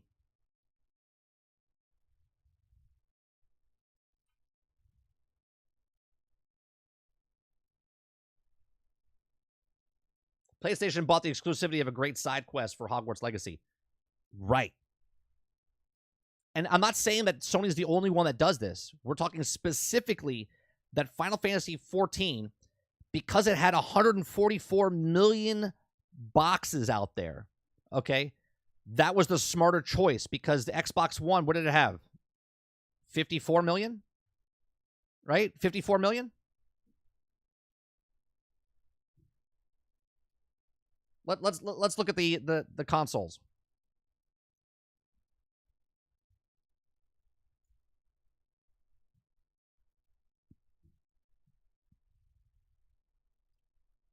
Yeah, where's PlayStation 4? 117 million units. Xbox, the last Xbox One. Hold on, we gotta go all the way down. Where is it? Xbox One, 58 million. That's double. That's why they signed with PlayStation.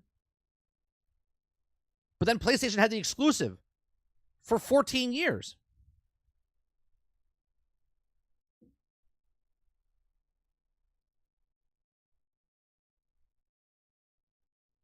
They could have been like, oh yeah, we have an exclusive for 3 years, 4 years, 5 years. Here we are 14 years later. And now they're like, oh yeah, we're gonna shake hands.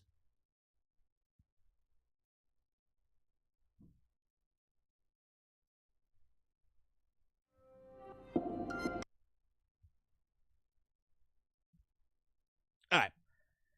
Let's go to this.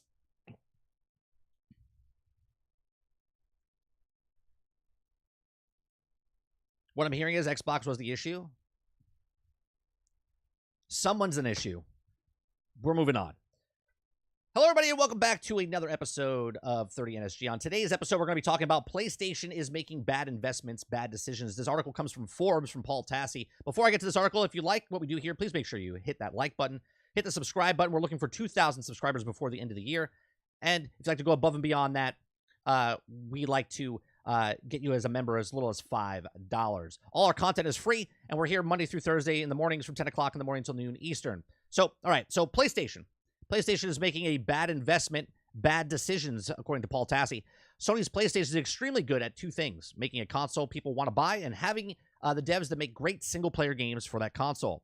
This has been consistent for generations now, but in 2023, Sony no longer believes it to be enough. Game budgets are ballooning, and these games can't just be good. They have to be mega hits. So the company is looking to expand the numbers of ways beyond this formula. Unfortunately, it feels like it's missing the mark in terms of product, in terms of genre investment, and in terms of acquisition, in terms of use of time and resources. To be absolutely clear, Sony's devs are still killing it, and when it comes to producing the kind of quality first-party offerings the brand is known for: God of War, Ragnarok, Ratchet & Clank, Rift Apart, Marvel Spider-Man 2, easy Game of the Year contenders. Okay, building on the legacy of great games, there's rarely any doubt that Sony's Santa Monica, Insomniac, and Guerrilla, Sucker Punch, and Naughty Dog will deliver a good game. Microsoft, all its acquisitions, still can't say that. But for Sony itself, it's all over the place when it comes to other areas of the business. They have leaned hard into VR, selling two VR headsets now in the industry, and they also see slow growth in adoption of the tech. They're done well within the niche, and there's no indication of VR is going anywhere close to the mainstream, even after close to the decade now. And it feels like this is just a strange place to continue to sink so much blood and treasure. Now, similarly, Sony is also producing a handheld Q device, which will play PlayStation games via remote play, but that's it. It needs a Wi-Fi to work, and it will not play any games internally. It's third of the way of being Switch competitor, but stops well short of both of the system and the fully bringing back something like the Vita or PSP. Then we have a few PlayStation 5s, which will make it a disc drive optional, but somehow actually raises the overall price of the digital model indicated are the company, and then they also produce a Pro model later in the generation that really would not seem to need it. Now, that's just the hardware. However, another column of Sony's recent plans announced before Jim Ryan left was that it was making a huge pivot towards live multiplayer games. This was also increased the investment, so the live content was 60% of its budget. This is an effort to free themselves from making purely one-and-done single-player games, instead of wanting Fortnite, Apex, Warzone type of games that print money all year long. Now, they orchestrated this, and Sony bought Bungie for $3.7 billion, and Bungie has been running the Destiny franchise for a decade now, and the only successful live service PvP/PvE games on the market where so many competitors have failed. The idea that the Bungie would also teach other mostly single-player studios how to make a live service game, since they had done so well in the game, or in the genre, I should say. So far, that's not panned out at all. Despite some of the big Sony devs tasked with making some of the multiplayer games, the most prominent one, The Last of Us Factions, was looking over by Bungie and declared it not ready for prime time. The project has now seen resources away from it, and it's not clear if it will ever actually make it out. There's also a long history of talented single-player studios failing to branch out into live service games like Crystal Dynamics' Avengers, Gearbox Battleborn, and BioWare's Anthem. But Sony seems content to ignore all that, believe that they can do it differently. So far, that has not materialized. Now, Bungie itself has now started to flounder. This week brought a massive layoffs, and the company of Destiny 2 struggles after 7 years of existence, and especially bad expansion this year and uncertain future. It may be delaying both the next expansion and its next IP marathon, and Sony failed to secure any sort of exclusivity deal during the purchase, meaning all Bungie games from here will remain on multi-platforms. Finally, Sony went absolutely off the rails attempting to stop Microsoft from Activision Blizzard acquisition, hinging their argument on the idea that Microsoft would make Call of Duty exclusive to Xbox and take away from a huge moneymaker from them. When the internal emails revealed that they did not believe that any such thing would actually happen, regulars did adopt many of the Sony's talking points. They were not good ones, and that the deal was gone through. Sony spent an enormous amount of time and money and reputation on the fight for nothing. Again, PlayStation is continuing to sell consoles and make great quality games, but all efforts outside of that late have felt like a string of poor decisions and poor investments. We'll see what happens in the next with these live service ambitions, but we feel like a larger public change may be coming. I mean, he makes some good points. He makes some really good points in the article. about them struggling. And I've said this before, like, look, the New England Patriots in my lifetime are one of the most successful franchises in sports. Okay. Tom Brady has won 7 Super Bowls, almost won 9 or 10 actually, but the Eagles and the Giants floundered that for them for those 3 losses. But that's a decade. That's really hard to freaking do. To be on top all the time is really hard to do, right? So you look at the other teams that are coming out that are make it to the championship game and lose right before the World Series or right before the Super Bowl. It's really hard to stay. Now you're talking about just 3 players in this game, right? In football, there's 32 teams, right? In other baseball or sports, there's a lot of teams fighting it out. In video games, there's 3. So there's PlayStation, there's Microsoft, and there's Nintendo. We know Nintendo outsells everybody in software. We know that PlayStation outsells everybody in hardware. And then we have Xbox doesn't do any of that stuff with software or hardware. They're trying to make their own thing, but there's still 3 people in the game.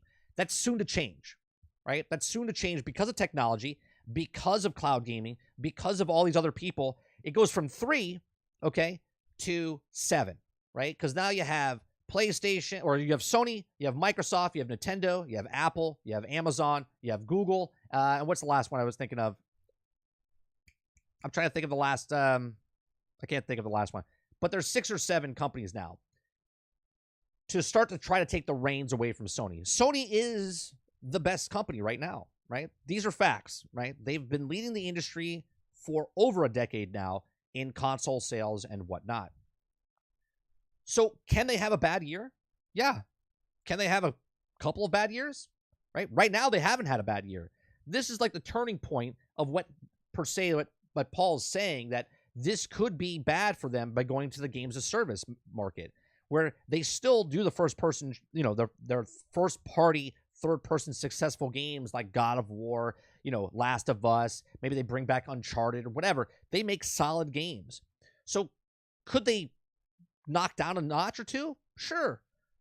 I don't think that means that the company is going bankrupt and it's never going to succeed. I think they have to take risks. Sometimes you have to draft, and I know I'm doing sports analogies here, but sometimes you have to draft someone that you have 100%, like, you feel like this running back or this quarterback that we pick up is going to be the next franchise quarterback or the next franchise running back for us, and maybe we won't make it right now, but 3 years down the road, we're going to be set ourselves up to win some championships, right? So is PlayStation losing a notch? Maybe. But I don't think this is all hell break loose. Oh no, Sony's going down. It's the ship. It's the Titanic. No, I think this is a rebuilding type of thing. They're losing Jim Ryan. They got to put another person in there. That person's going to make some choices. Maybe they're already making those choices behind the scenes without us knowing, right? And they're gonna decide if this is right or wrong. This is why in short term they're making, 10 games in the next 3 years, right? And actually it's 4 years because last year they announced it, right? And this is why they're taking 60% of their budget to put it towards it, to take a risk, to take a chance, because if they do nothing and they just sit there and just keep making Uncharted's or Last of Us or God of War or Spider-Man, that's going to get pretty stale, right? And sure, they could still be number 1 in the market and still sell those consoles, but if you're not moving and progressing forward and adapting, then you're going to kill yourself. So Sony's making those choices right now. They're like, all right, this is what we got to do. This is what we have to try to adjust. It's a big risk, high reward. But if it works out for them, then they'll just fall a little bit, come back up, still making those rock solid first party title games. And then they might have some live service games to bring in that extra income for them to help them even grow more. These are just my thoughts. Let me know yours in the comments section down below. Please make sure you share, like, and subscribe, and I'll see you guys on the next one. Thanks for watching.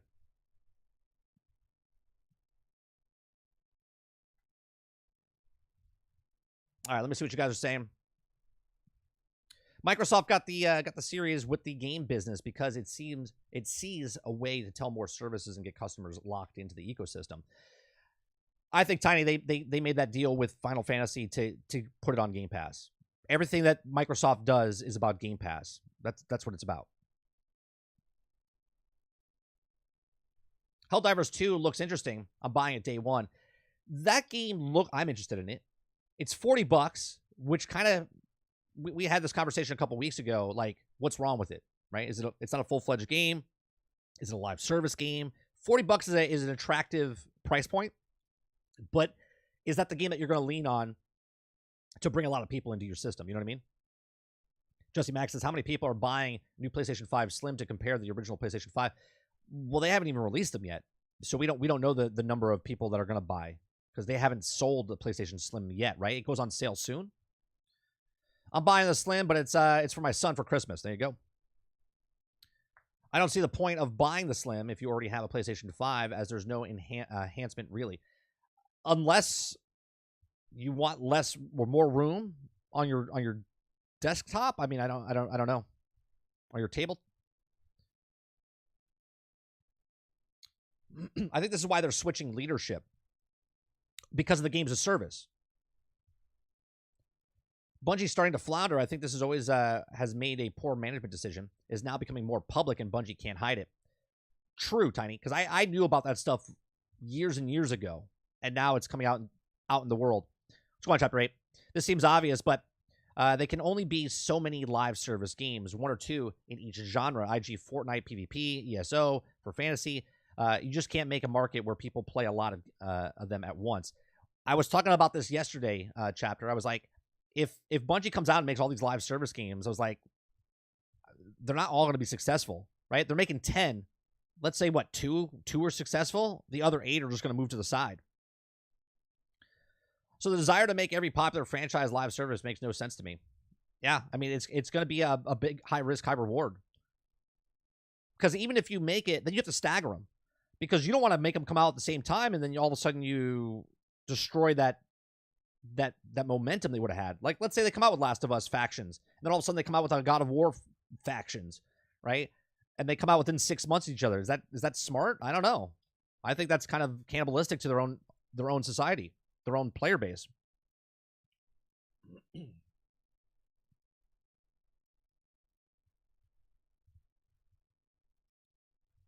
Paul Tassi is the biggest Sony hater? Not really. He plays across all things. I don't know where you get that from. I mean, I have my different opinions than Paul, but I've never seen him say that he's more of a Xbox guy than a PlayStation guy. I mean, his job is to play games and talk about it. I'm pretty sure he plays Destiny on PlayStation, does he not? I'm pretty sure that's where he had most of his time, or was it with Xbox? I don't know.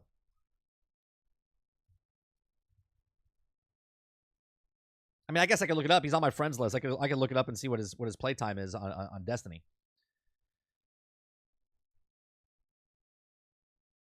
I have faith in them. If Xbox can be the lesser for a decade and be good, I could be maybe entertain the idea of not being at the top for a few. Well, that's what I'm saying, boss. I still believe that Sony won't believe it until it happens. All I'm saying is it's really hard to stay on top. And I made the analogy for football because there's 32 teams. In video games, there's only 3. So it's a lot easier to keep on top if you're on top. You don't have a lot of competition. 30, you have destroyed something that you have to rebuild something that they want to do. But what do you mean what they want to do? They want to make live service games. That's what they want to do. They want to make that extra money. Makoki says, one important thing to keep in mind about PlayStation is 30% or more of the revenue for Sony versus about 6% is Xbox for Microsoft. Important thing to keep in mind. PlayStation's 30% or more of revenue for Sony. Oh, right. Yeah. PlayStation's much more important to Sony than Xbox is for Microsoft. Correct. They're trying to herd the same whales from the game to game. This is not going to work. Make a game, sell a game. Right. This is why single player games sell well. Because if you like superheroes, you have that 5 million, 10 million people that are going to buy that. If you have a fantasy game, there's that 5 to 10 million people that are going to buy it. A live service game is nobody's buying it, and then you're depending on a small 20% making 80% of your revenue for that game. And then you bring out another game and you're like, oh, let's try to, right? Live service games, in my opinion, on consoles is what mobile's doing, right? In the mobile market. They want those whales on the mobile market in the console market.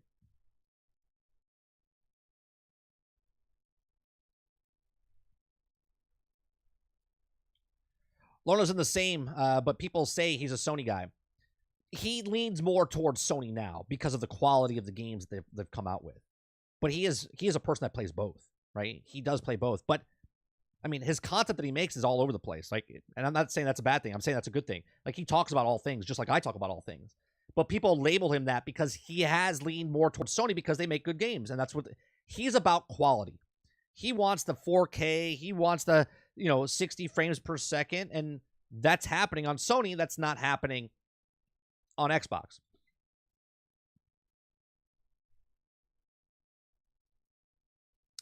Robert Jones says, tinfoil hat, Bungie told Sony to cut Last of Us multiplayer in the terms of someone at Naughty Dog got Sony to cut Bungie. Wait, say that again. Tinfoil hat. Bungie told Sony to cut Last of Us multiplayer. In terms, someone at Naughty Dog got Sony to cut Bungie. Interesting. Okay. Damn. Imagine Xbox made 30% of Microsoft's revenue. They would be crushing it. Right? What's going on, Dave? Fuck this shit. You're slow as fuck, talking forever. Joe Biden looking fuck. Nice. All right. Nice to see you. Chapter 8. My fear is people will make every IP live service. God of War, Harry Potter, Horizon, and most of the fail are also going to say, oh, well, people don't like IP anymore and scrap single-player projects. And that's right. That's true. If they make everything, nothing will be special. You know what I mean? Bring World of Warcraft and Candy Crush to Game Pass and just watch those subscription numbers skyrocket. I don't know about Candy Crush. I think that's going to be a separate market. World of Warcraft would be a huge thing for Game Pass.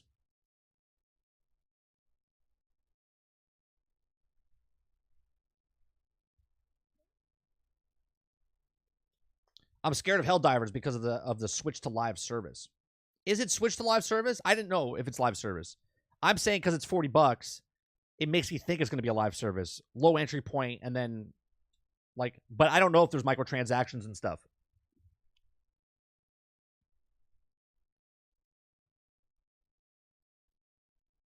Game Pass on the phone? True. If they make a competitor to the Apple Store on the phone, but how would... I don't know how that would work.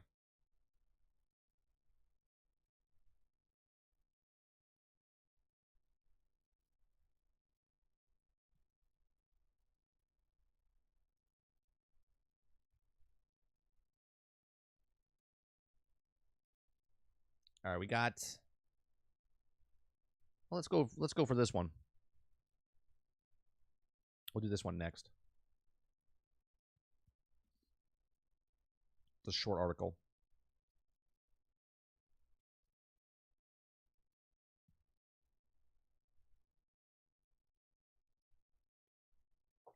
Live service should not be a negative for a game. The problem is live service is so difficult, properly built, and market. I'm trying to think of what live service, when you say, I'm trying to think what to compare it to. What else have we do in life that when you hear something, you're like, ugh, right? Like live service is becoming that. I'm trying to think. I can't think of it right now. I'm trying to think of if there's a term for certain TV shows. You know what? Here, I can actually make it sort of compare it to reality TV shows, right? When one show came out and it was a reality TV show, it was fine. It was interesting. But then everybody started making a reality TV show. And then it kind of brought down the quality of TV shows, right? Scripted, produced TV shows. Then because everybody was doing a reality TV show, then they started making the reality TV shows more scripted and it become more fake. Does that make sense? Right? Because it was this raw of what it was, and then they made it more scripted, which made it worse. And then everyone was like, oh, another freaking reality show. Live service is sort of the same thing in video games, right? When it first came out, everyone was like, oh, this is cool. Can you imagine if this IP was a live service game? Can you imagine? Can you imagine how good this would be if we could just constantly play this game over and over? And then everybody else started to make live service games. And then all these live service games came out, and you had a bad reality show and you had a bad live service game. And you're like, this didn't work out very well. And then someone else came out, and then they just started all making them the same. All had battle passes, all had microtransactions, all had the same crap. It wasn't special anymore. It all became kind of just, it's a live service game. So now people look at live service as like, it is. It's a meme. Live service is a meme.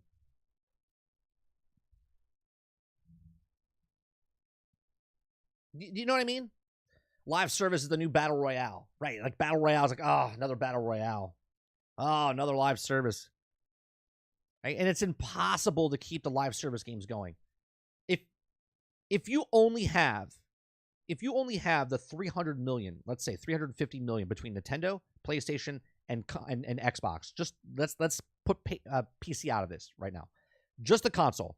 There's only 350 million people that buy a console, and that's being luxurious because we know that there's some of us own all the consoles, right? So there's not really 350 million people that own, total. There's less than that. Let's say there's 200 million, 250 million, right? Let's say 100 million people own all the consoles. Now you're fighting for 250 million people, and let's say you have a third-party game like Fortnite where it's on all platforms, right? Now you're fighting for those 200 million people or 250 million people to play your game, right? And it gets smaller and smaller. The chunks get smaller and smaller. Now you have Rainbow Six. Well, those people that don't play Fortnite are going to play Rainbow Six, and that shrinks down that, right? And then so on and so forth.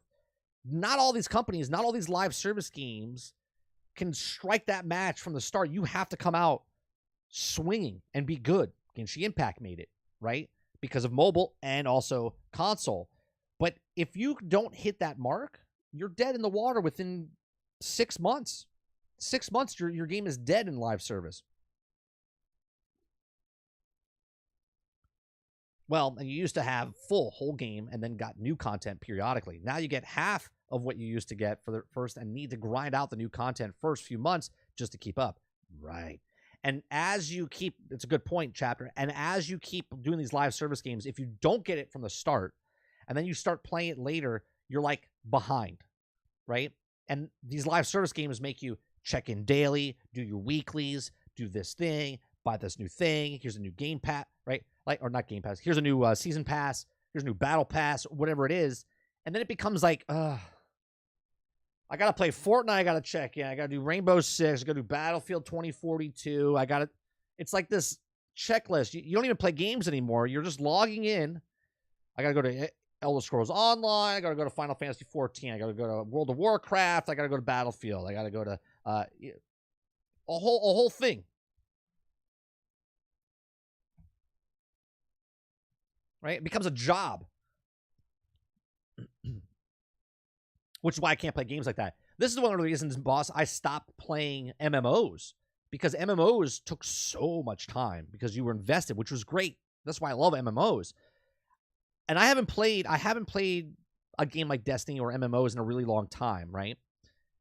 I'm kind of looking forward to that Transformers Reactivate game. Hopefully that'll be my game that I go to for the next year. Yeah, it's hard. You can't do multiple MMOs. It's you gotta commit. You can't just dabble in MMOs. You gotta commit.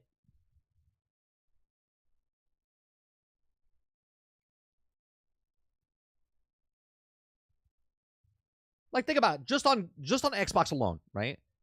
Just on Xbox alone, I can name a couple games, right? If you're playing Forza, Horizon 5, Sea of Thieves, Halo, Elder Scrolls Online, Fallout 76, those are 5 games that you have to come back daily, right?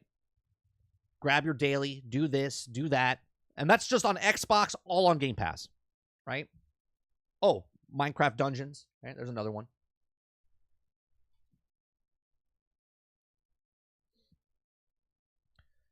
And that also means solo players have no reason to commit, right? Right? Hard for me to play Division 2. I forgot about Division, right? We haven't played Division in a couple of weeks. Sarge, did you log in? Are you still the owner of our guild? That's just the stupidest thing ever, right? Are you still our guild leader? I don't even know. Matter of fact, I think maybe we should log in tonight and play. I don't know. Hard for me to play Division 2 and Diablo 4 and play the narrative adventure games. Right. I go all out in whatever MMO I'm playing, PvP, grinding, whatever. It takes MMOs and have too much to do. Split the time in another MMO. When we played Lost Ark last year, was it last year? I guess almost 2 years ago now, right? 18 months ago, when we all went in on Lost Ark. We all started playing Lost Ark, and then we slowly, fell off. Did you see that Minecraft VR thing I had posted? I did. I don't have the MetaQuest 3, though.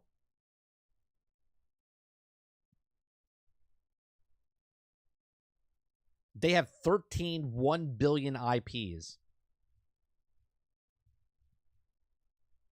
Even Redfall, though, right? If it becomes a live service game where they keep adding to it, that's what it is. Look at No Man's Sky. No Man's Sky is another game that's on Game Pass, right? There's all these games that you have to keep coming back and checking for events and season passes and battle passes and all. How do you do it? Hell, I'm playing Disney Speedstorm, right? I haven't played it in 7 days. I played it last night, and I missed out every day logging in and getting the stuff. I've already lost interest. I'm like, I lost a week. Oh, well. It's going to take me a lot longer to get this person now.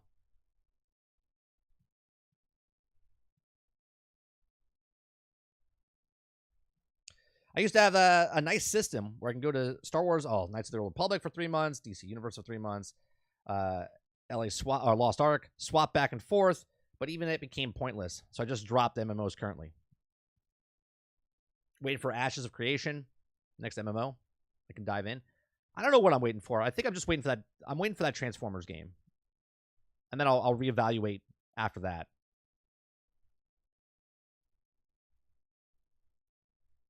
Every time, like last night, I was like, maybe I'll jump back into Warframe. No. Maybe I'll jump back into it. I'm like, no. Maybe I'll go back to Elder Scrolls. No. Because I know I'm not going to put in that much time. It's like, why even waste? Why even waste the moment of thinking about it? All right, we got 2 stories. Let me go on to the next one. We got God of War here, and then we got one more.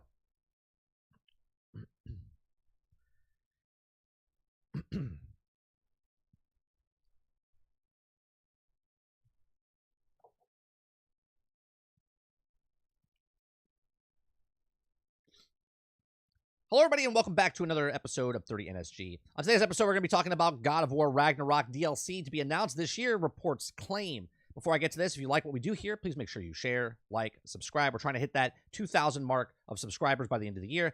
And if you'd like to go above and beyond it, become a member as little as $5. All right, so God of War Ragnarok DLC to be announced this year, reports claim. Now, a new report that claims that God of War Ragnarok will be announced later this year, possibly at the Game Awards. And the news comes courtesy of the Spanish outlet, I don't know how you say that, is Argo Area Juggernauts, I guess, or Huguenots, which has previously reported an accurate leak in the past. Now, according to this outlet, the news comes from a source close to Sony. The claim that the DLC would come out in its own standalone game, somewhat similar to Spider-Man Miles Morales. Now, I like this. This is funny because I remember talking about Miles Morales. I love the Miles Morales game. And we said, it's sort of like DLC. And everyone's like, it's not DLC. And here you have an article saying, according to the outlet from Sony, they claim that the DLC would come out as its own standalone game, somewhat similar to Spider-Man Miles Morales, right? It's DLC, but it's a standalone game. So it's just kind of funny. The report outlets also that source are unclear on how the DLC will be announced, but theorize that all the signs point to the announcement at this year's Game Awards. The Game Awards will be live on December 7th, 2023, and generally does feature several major announcements and reveals from the industry. Now, rumors of the DLC of God of War Ragnarok have been ramped up these past few months, and now, through the claim, it does add weight to the rumors. Now, Insider Gaming has reached out to the source's information and has asked Sony for official comment in regards to the report, and they haven't reported yet. Now, God of War Ragnarok received a universal acclaim and released on September of 2023, as of September 23, has sold 11 million units. Sony has yet to officially announce any spin-off games of DLC of God of War Ragnarok. And do you want to play a God of War Ragnarok DLC or spin-off game? Look, I have no problem with this. This is what Sony should do. Sony should have DLCs for Horizon and God of War and Last of Us and all these things. What I don't want to see, this is just me personally, but again, take what you want. I don't even own a PlayStation 5 to play the games right now, but I don't want to see, someone said in chat and live chat earlier, I don't want to see a spin-off of a multiplayer game of God of War, of Last of Us, of Horizon. And we know Horizon is coming out with a MMO.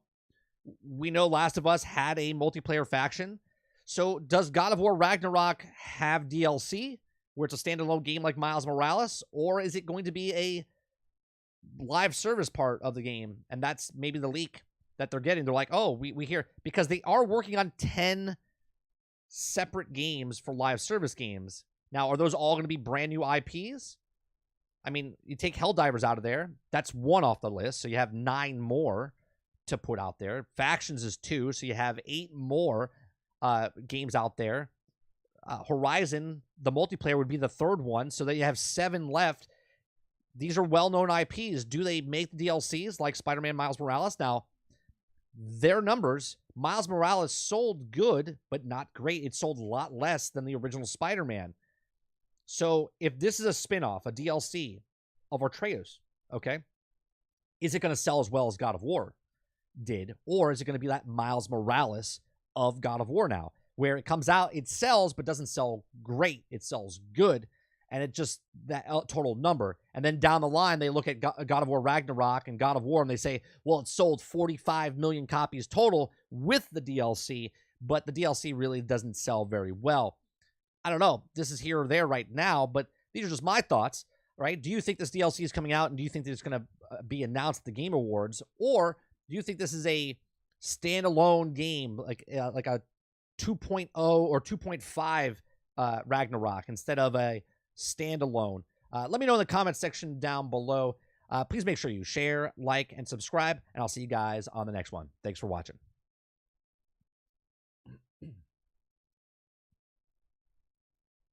I hope this is a Atreyu DLC. I'll be pretty upset. I hope it's not an Atreyu's DLC. I will be pretty upset. Why? Is he not? You just don't like him? I played the first game. I thought it was good. I didn't play the second game, so I don't really know how he is in the second game. I wouldn't mind seeing a multiplayer spin-off of these games, but do they really have to be a games of service? I mean, according to them, they do. I don't know if it's going to be a God of War games of service game, but according to them, they got to be games of service. They got 10 of them. Dave Rose says, I'm pretty sure it'll be a DLC where you play as Loki and then continue his quest, and the end of Ragnarok and Kratos won't be in it. That'll be interesting. I think you just spoil something for some other people, but I don't. That would be interesting.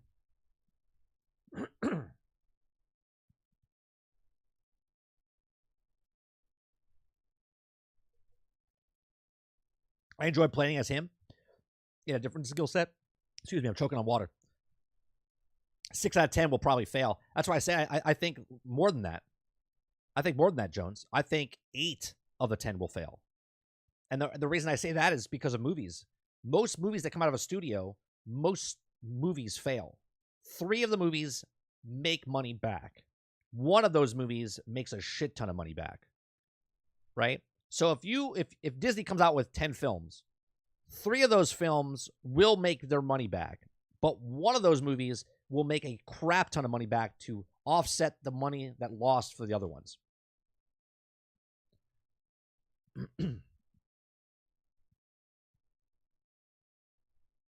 So I see you just saying what you said. Atreus' gameplay was boring. I couldn't wait to get back to playing Kratos. It kind of, and again, I haven't played Spider-Man. Was Atreus sort of like what Mary Jane was in Spider-Man? That little side mission that you did, and also in Spider-Man 2, I know she has another side mission. Is that what it feels like? And then my next question is, I didn't play Last of Us 2. Was there a part in that game where you play as the side character, and also in Horizon, was there a part that you play a side character? Because if that's the case, then the blueprint's there across the board of all Sony's games. I'm asking, I don't know. Sony's going to all in on game. Sony is going all in on games as a service. Godspeed, Sony, and good luck with that. Yeah, dude, I don't know. I said when they first announced it, I said I hope they stick with their first party games and add that to it. If the first party games, single player games, suffer because of the games as a service, that's going to suck.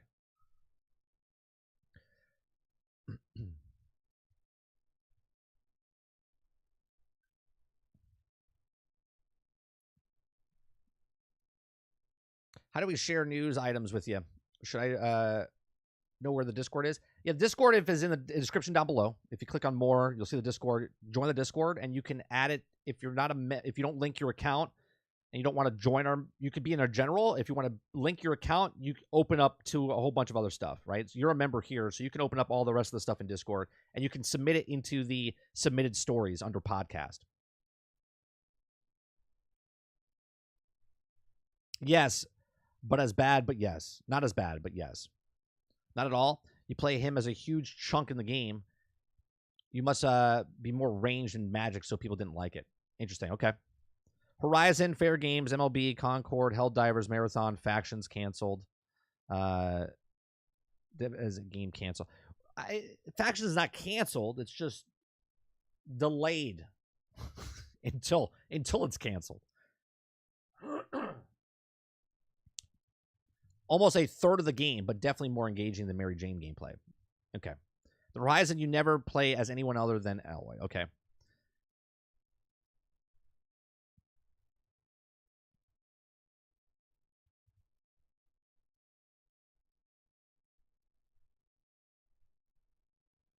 Yeah, I didn't play it. So I did know for the little chunks of watching people play Ragnarok that his son comes off as annoying a little bit, but I feel like that's spot on, right? He's a kid. They're like, oh, he's so annoying. And I was like, the kid. Spider-Man 2, though, I actually enjoyed playing Mary Jane gameplay. It was well done. Very fun. I'm really looking forward to that game once I play it. My son we saw a trailer the other day, or gameplay, not a trailer, gameplay. He came in over my shoulder. He's like, is that the new Spider-Man game? I was like, yeah. He's like, wow.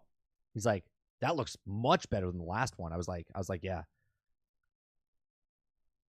So, and he's upset. He's like, why is it only on the PlayStation 5? I was like, that's what they decided to do. Yeah, the new trailer's coming out today sometime. New trailer's coming out today.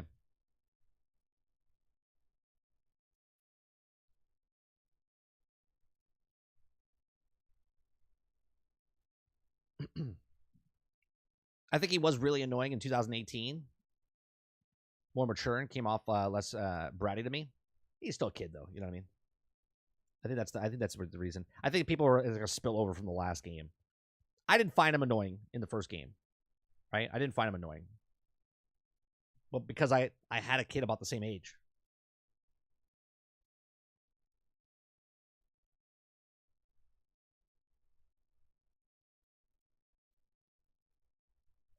All right, let's go to the last story here.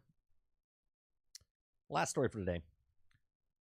Hello, everybody, and welcome back to another episode of 30NSG. On today's show, we're going to be talking about TheFinals. It's a first-person shooter game on the momentum, but just started beta. And it's already infested with cheaters. But before I get to this article from Games Radar, if you like us, we're here Monday through Thursday from 10 o'clock in the morning till noon Eastern. If you like what we do here, please make sure you share, like, subscribe. We're trying to get to 2,000 subscribers by the end of the year, so make sure you hit that subscribe button. And if you'd like to go above and beyond that, become a member as little as $5. All right, so TheFinals is the first-person shooter of the moment. Now, but just it started beta, it's already infested with cheaters. Surprise, surprise. TheFinals is the hottest new first-person shooter game in town, but cheaters are overshadowing it big moments, okay? If you've not come across it, TheFinals is a free-to-play shooter where players battle it out for contestants in a virtual combat game show where you spectate almost spectacular, almost important to staying alive. Now, as you compete for fame and sponsorship opportunities as a fight for your life. An open beta is currently underway and has proven very popular with players. At the time of writing this, it's the number 5 on the Steam most played charts, and it managed to rack up an impressive 267,000 concurrent players at peak on Valve's platform. Now, still, many of them have not found the first-person shooter to be a blast, not because of the gameplay, but rather a staggering number of players who refuse to play by the rules. Now, the anti-cheat police department community group that specializes in gathering intelligence on the cheats detected and disrupted cheating vendors posted a tweet earlier this week claiming that TheFinals has already been targeted by a huge P2C vendors. Okay? It says, it's not long until a riddle with cheaters, it adds. I hope the devs at TheFinals have thought out about anti-cheat measures when building this game, or is just going to be another title ruined by cheaters. Since then, the Finals subreddit has also been awash with players reporting instances of cheating. Yesterday, it was having a blast on this beta. Best fun I've ever had in a first-person shooter in a long time. User Rothdog writes. But today, every other game was blatant cheaters in it. This game will die very quickly if the devs don't take it seriously. Now, players allege all these cheating is linked to the Chinese profiles, and many of them are calling a developer Embark Studios to introduce a region lock to tackle the issue. It's the point I quit playing entirely, user Society Under 5 Under says. Almost half the games I went into that had cheaters, and it's unbearable. There's also need to be a region lock on them. It's in a separate post, another player writes, the situation is getting so annoying and describes matches unplayable. Another said the stopping cheaters would be pretty big priority for the developers, adding this game does not need to have the same situation as PUBG. Now, the finals current beta runs until November 5th on PlayStation 5, Xbox Series X, and PC, and the game is expected to arrive before the year is out, though as so far, no release date has been set. Now, when we first started the stream today, I was trying to look for my video. I played the beta months and months and months ago, and I said this is actually a really fun game. I can't find the video, but I said that this game could be the next competitive shooter that people really like. But in that video that I can't find, that I never posted, I said that until there's cheaters. And here they are. The cheaters are running rampant inside this game, and this happens with all PvP games. And what I find really funny about just games in general, PvP games, is that people love being competitive in competitive games. But at the same time, because they can't compete, because one person, let's just say one person, let's say Shroud is playing the game, and you don't know you're playing against Shroud, okay? Maybe you don't know who Shroud is, and you're just playing, or Dr. Disrespect, okay? And you're playing in a game, and all of a sudden this guy kills you from across the map, and you're like, dude is cheating, right? Obviously, he's not cheating. But because that happened, the person that says, I think he's cheating, I want to cheat as well. And then those people start to come in, and more cheaters happen. And because they're cheating, and they're getting kills, they also want to cheat, and so on and so forth. Now, because there's not, I would assume there's not very many people cheating, like percentage-wise. If there's 256,000 people playing the game, you probably have 1,000 people, maybe, that are cheating. But it feels much bigger because when you get that shot or you get hit and you don't think, right? Like, you get hit and you don't think it's... First thing that comes to your head is they're cheating, right? Happens all the time. Doesn't matter if there's no cheaters in the game, right? Then people start assuming that, well, it's because of crossplay or because it's they're using the keyboard thing. There's always going to be that in the back of your mind, PvP, that there's cheating. It's just going to happen. So what can they do? Well, I really like the developers, right, that these guys made DICE. These are old DICE developers. I love DICE old games of Battlefield. I love that they made this game. Not my cup of tea. I played it. I like it, but I don't like the straight up team-based PvP. I like the wide open Battlefield type of stuff because I know that the people that are playing this game are probably cheating, okay? And it kills games. This is what happened to Titanfall. This is what happens to many, many other games. PUBG. This happens to so many other PvP games. And it's funny to me because cheaters, people that are competitive, don't want to compete against other people that are good because they suck. Does that make sense? Right? There's always going to be someone better than you. And because they suck at the game, they have to cheat. And because they cheat, then they feel better about themselves because they own the people that are not cheating. And they feel like they're an actual better player, but they're really not a better player. They just suck at the game. Okay? And on top of that, they can't even cheat correctly because they suck so bad at the game that they blatantly cheat because they feel like that no one's going to say anything anyway, so it doesn't really matter. So if at least you're going to cheat, at least cheat being slick so it looks like you're a good player and not just a straight-up cheater. You understand what I'm saying? If you know what I'm saying, you know what I'm saying. Okay? So I always find it funny that cheaters cheat because they suck at the game, and that's why they cheat. Where people that are good at the game look for people to compete with because they want that very competitive moment, right? They want to compete against people to see if they're the best. But how do you consider if you're the best if everyone's cheating? So what can they do? Well, they have to get the anti-cheat. They have to do this. But at the same time, it's a free-to-play game. How do they get people to play their game? Well, if it's free-to-play and they're making money off the cosmetics and whatnot, they really don't care about the cheating. Because in their minds, we have as many people playing the game as possible, we have a better chance of making microtransactions. Instead of, let's make a good game where no one's cheating, and we get more people to play the game and less people to pay for microtransactions, right? It's all about the ratio of we need a bunch of people to play the game, and we need 20% of the people to make 80% of the money. And if they can't do that, if 20% of the people are getting shot and killed and they don't want to play the game because of cheaters, well, then you don't have 20% making 80%. You got 5% making 20%. Okay? So they got to figure this out. So in my opinion, these guys have to get the cheating under control. They have a really good game here with a fully destructible environment, the game show feel. TheFinals has the possibility of being the next CSGO, right? But if they don't put a kibosh to this, this game is just going to be yet another multiplayer PvP shooter that falls to travesty because of cheaters running amok in the game. These are just my thoughts. Let me know yours in the comments section down below. Please make sure you share, like, and subscribe, and I'll see you guys on the next one. Thanks for watching. The vicious cycle, yeah. It got to the point where I died, and I was like, they're cheating. Maybe they weren't, but how did I know? Exactly. That's exactly what happens. It doesn't matter if you got hit and it was legit, because it's so prevalent in most PvP games, you just assume that they cheat, especially with the kill cam. You know how you stop? You know how you stop seeing if people are cheating or not, and people wouldn't ask if they were cheating? Kill cam. If they get rid of kill cam, then you wouldn't see the person behind the wall shooting at you and go, dude, that guy is cheating. Do you know what I mean? Be an honorable cheater. That's right. That's right. It's not being an honorable cheater. It's if I'm cheating, right? If I'm cheating, if I take a shot, if I have one shot headshots or where I can see the people behind the wall or whatever, don't take the shot behind the wall.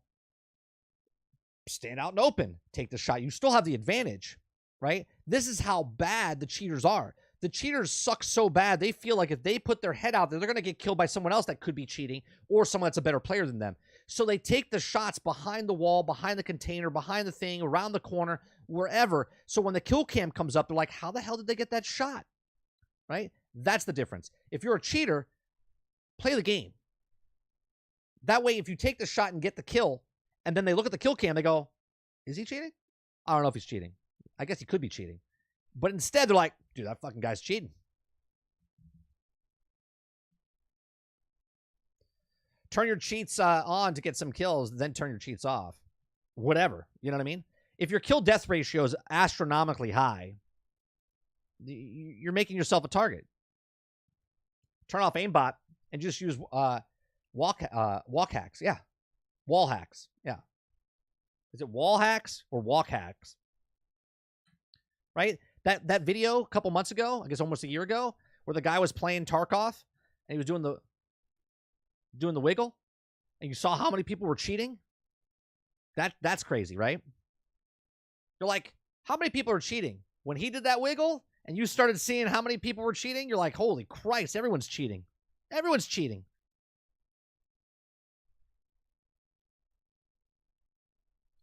But that's the point, right? How stupid can you be where if you are cheating and I can see you and all of a sudden you wiggle and then I wiggle, meaning now I've established myself as a cheater, right? It's so stupid. So stupid.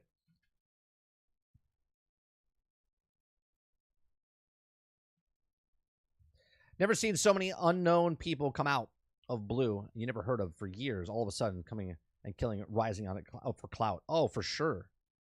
At least when you see my shitty gameplay boss when I'm playing and I go on a run in Battlefield, which is, slim, I might get like 6 guys and then die. or I might get 7 guys and die. When I play Battlefield or any other first-person shooter, like, you're seeing how bad I am or how good I am at moments, right? I was a normal person playing the game. I think my reflexes are pretty good, and I usually get the jump on certain people. But there's younger people out there, and they're gonna have a better time playing the game than I am, or they're cheating.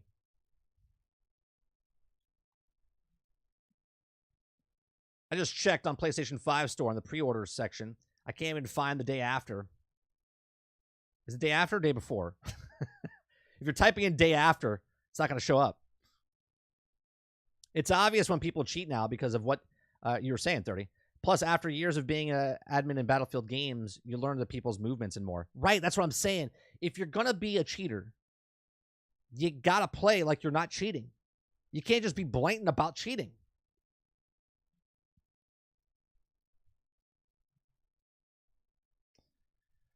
Well, they don't have AI bots to find hackers. Well, they do in Call of Duty now. They do in Call of Duty. They can find out who the cheaters are based on because they're fighting a hologram. Remember, we had that about a month and a half ago, we talked about it. People ask why I don't like these types of games because people are awful. I hate people. I game to escape people. There you go, Chapter 8.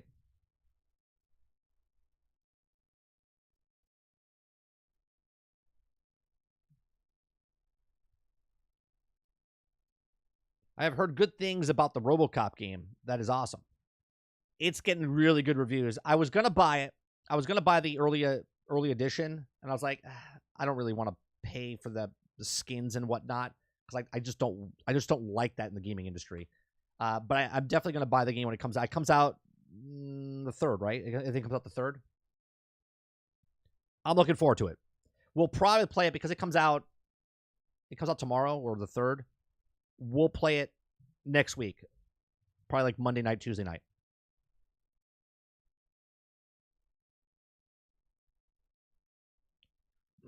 The Matrix, the AI are going to be the agents.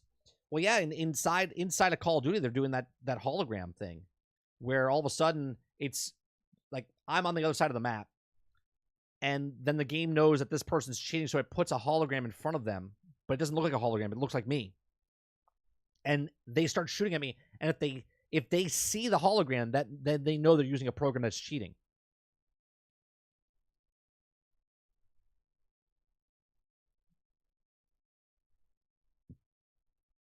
Which is pretty slick, right?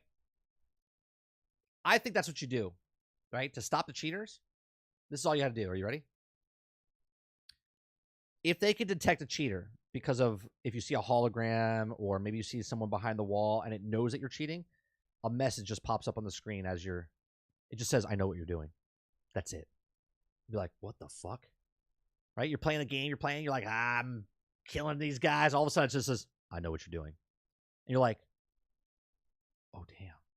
Right? At that moment, they'll either shut it down, shut it off, piss themselves, right?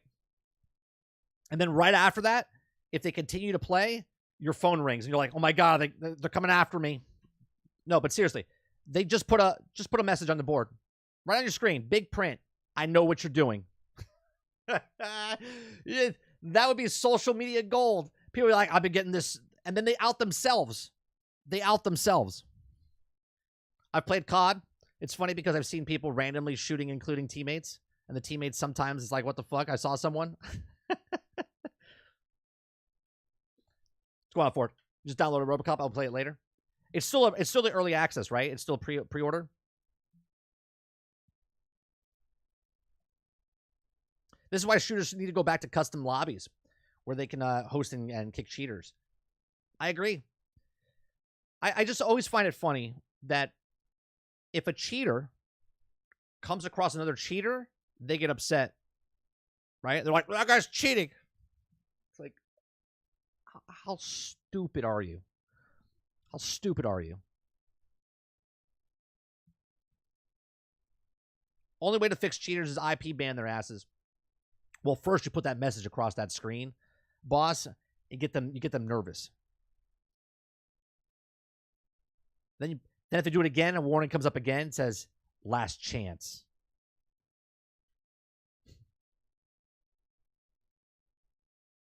You get 2 days early access for the Ducks version. Gotcha.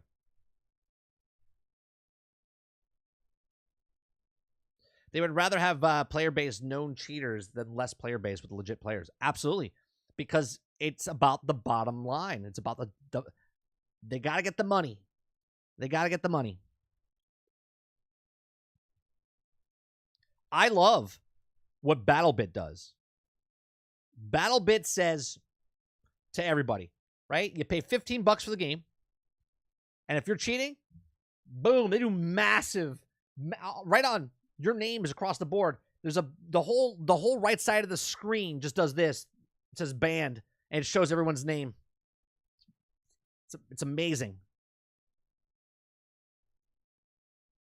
Right? Because BattleBit doesn't have like microtransactions or anything. They're just selling the game. If you want to cheat in the game, thanks for your $15. See you later.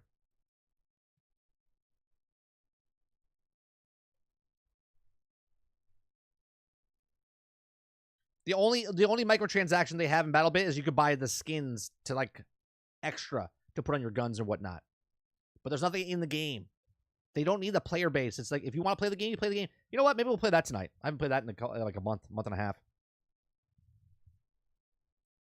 The final message on their screen is, "You have been terminated."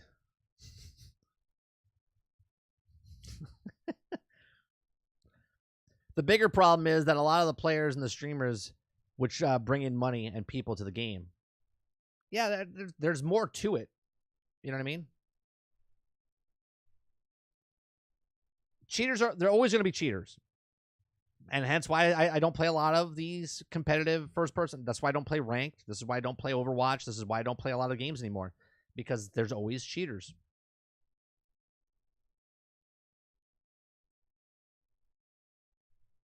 When a streamer cheats, she gets sent to Twitch, YouTube, whoever, and ban their channel. Unfortunately, boss, it all depends on what those channels are. If it's a small streamer, yeah, they would get banned. If it's a bigger streamer, they get more views, which gets more advertisers, which makes more money for YouTube, or makes more money for Twitch. Right?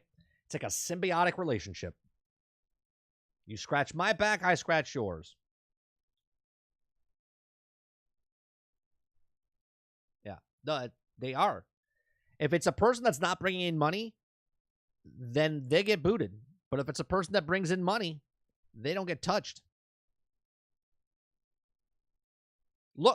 Look at the, I don't even know the girl's name, right? The one that doxed the other guy, right? He makes content about her content. She went to his house, doxed him. That's automatic ban of channel. And yet nothing's happening. Why? Because she makes a shit ton of money. She makes a shit ton of money for YouTube. Yeah, Sniper Wolf, that's her. Okay? She makes a crap ton of money for YouTube. She makes her content off YouTube's competitor, which is Instagram. She makes content based off their content and brings in a shit ton of people to watch what she's saying. You think YouTube's going to ban her? They're trying. This is the all of YouTube other users are like, you need to do something about this. Because if there was anybody else, they would get kicked off. But she's making a shit ton of money for them. So she doesn't get disciplined.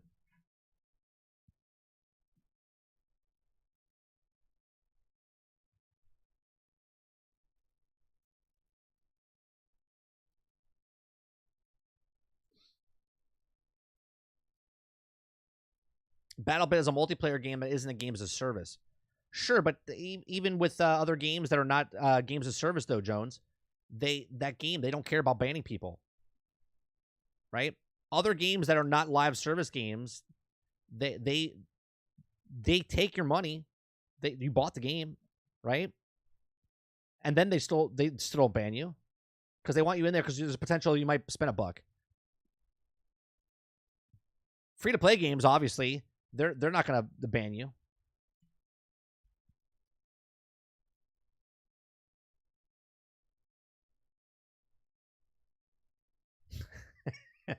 Chather Aid says, too bad it never occurred to me to use my pretty privilege. I got an office job like an idiot. Regardless of money, doxing should be an immediate and a no thought ban. Also, information should be forwarded to the police, and she can spend time in jail. I agree 100%.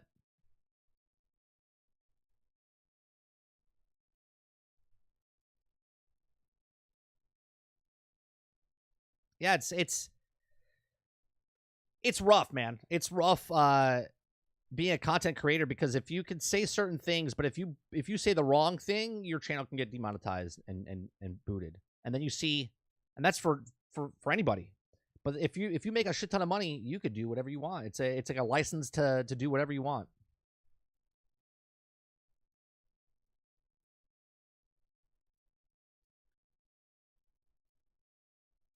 I didn't even know who she was, Stealth. I'll be honest with you, which is crazy to think that she has. I don't even know what is her. I'll have to look it up. Is it Sniper Wolf? Is that what her name is?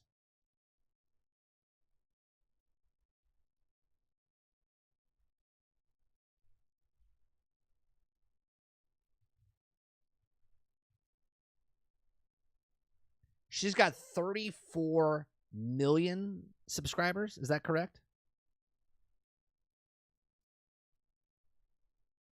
Is that correct? 34 million subscribers. Holy shit. Okay. 34 million. And until the doxing thing, I had no idea who she was. So I have 1,500 subscribers. Nobody knows who the fuck I am. You guys are like unicorns. Okay? You're like unicorns. Originally a COD streamer? Yeah, well, I looked into her. Isn't it proven that her boyfriend was the one that was playing COD? She wasn't. She was just commenting, but she pretended she was playing.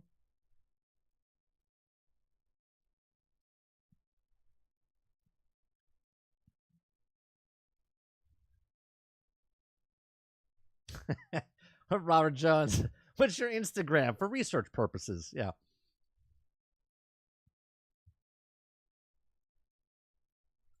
Yeah, she just talked about shit and pretended she was playing. Jesus Christ. 34 million. That's insane. Do you understand just off the ad revenue alone what she's making?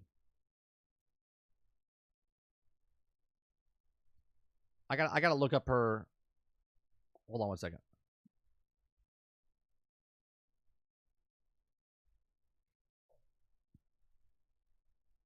$34 million. Excuse me, man. 34. Oh, this is the wrong. I gotta go to my other. Hold on.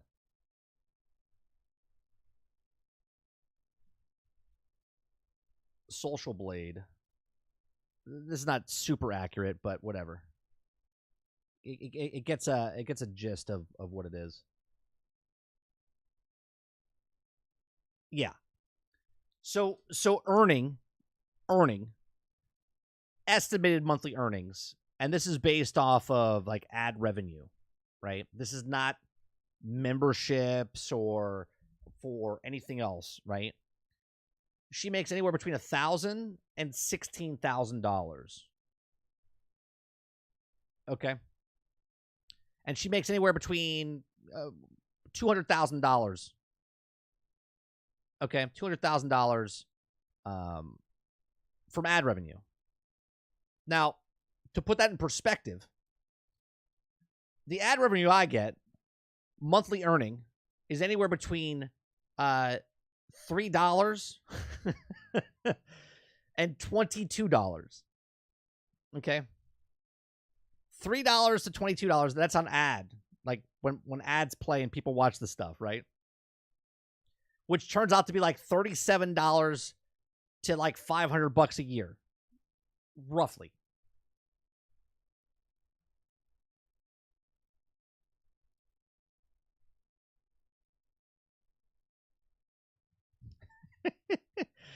Ridiculous.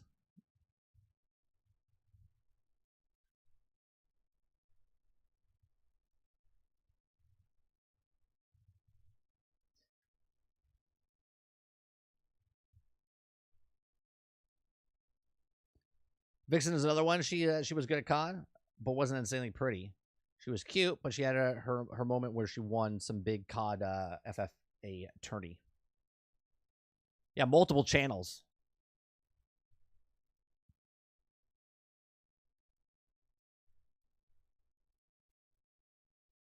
That it's just crazy to me. 34 million, man. I would.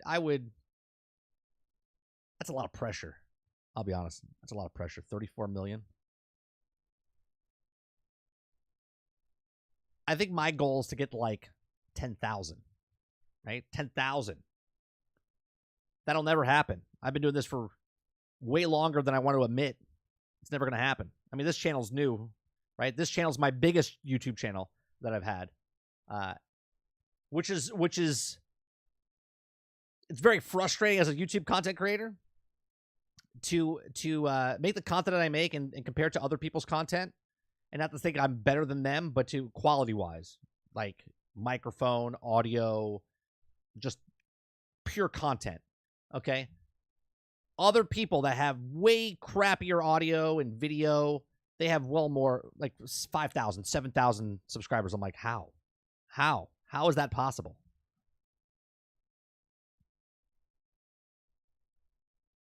She has 5.5 million on Instagram. Today he makes money from trolls. People just make fun of him and the rest of his life. Nice. 34 million, 80% are guys all watching to F her. Yep, probably. If I had 34 million followers just to sell my dirty bathwater for a month or two and call it a day, I mean, there you go, chapter. There's a whole division of like you can show your feet on the internet. You would make more money than school teachers and police officers.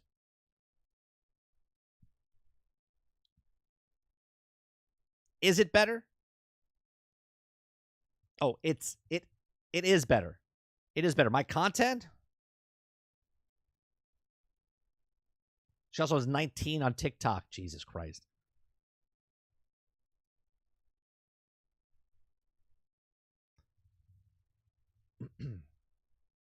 Yeah, I'm always baffled. I'm always baffled by the amount I upload and the amount I talk and the amount the content that I do to have what I have. I'm like, there's people that do less than me, upload like once a week, and they have like 7,000 subscribers. And I'm like, how is that possible? $10 a jar comes to 340 million before tax. Jesus Christ.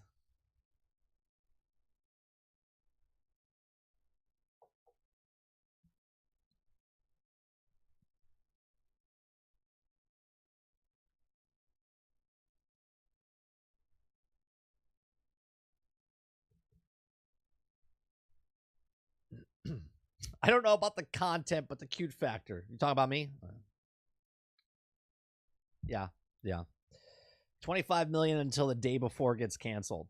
Oh, I think 25 minutes. Oh, is it coming out? Should we stay live for 25 minutes? Or should I just talk about it later? I think I'll just talk about it later. There's almost 3,000 people waiting to watch the new trailer. I guess we could, if I stay live though, we're gonna be talking for like another hour. That's another 3 cents. 3 cents of ads.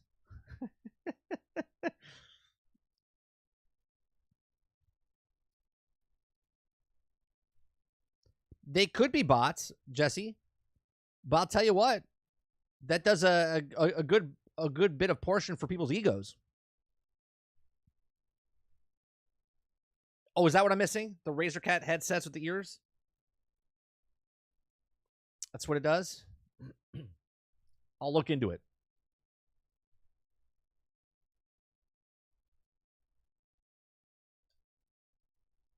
Well, I appreciate that, Prosy. We've been doing that podcast for almost a fucking decade. Consistent. I do like 40 average, about 42 shows a year with that podcast with Sarge. And with all the ad revenue and stuff I've made off that podcast, I could maybe get an Xbox Series S. I do it just for fun. I love doing the shows on Thursday night with Sarge. It's my favorite. One, it gives me time to bullshit with my brother, and then just talk about stuff that we like talking about.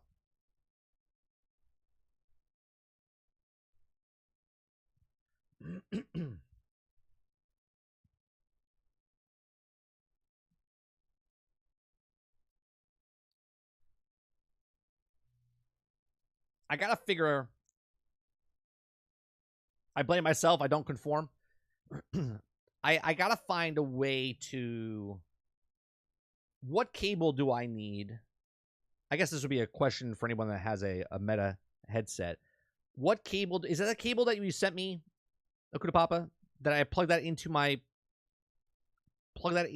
the computer, and I can capture what's coming out of the headset.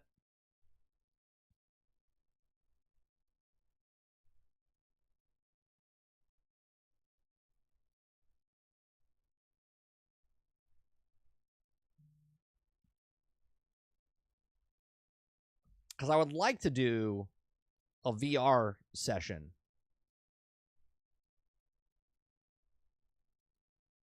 And play a game on stream.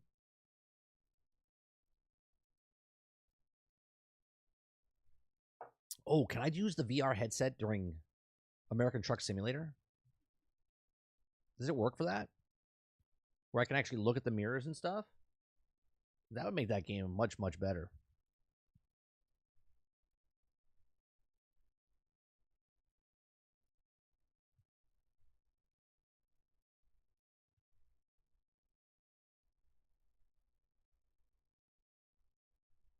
Stay and watch it. That's not what I wanted, Stealth. I appreciate it, though, man. I appreciate it.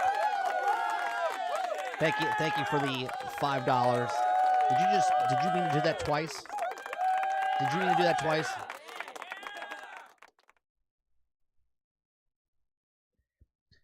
When you play a game, I'll have a window open.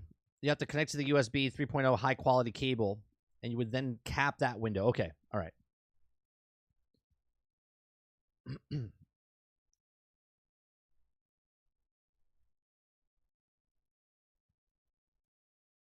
Only if you can set up so where you can view inside your headset. You get a Blair Witch Project vibe. Right, I want to be in, like, I'm the head. So, like, when I look about the cab inside the truck, is it American Truck Simulator 1 or 2? There's no 2, just American Truck Simulator. There's Euro Truck 1 and 2, and then there's American Truck Simulator.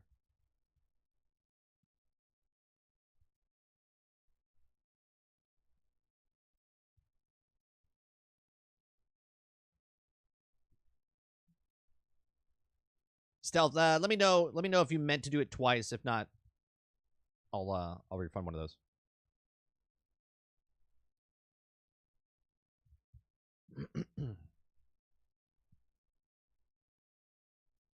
Keep the change, you filthy animal.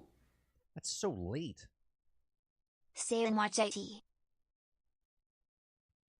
Oculus Link cable, 16 feet. Oculus Link. I had the Link cable. I have one of those cables. Keep the change, you filthy animal. High-speed data transfer charging. Okay, I have one of those cables. Stay and watch IT.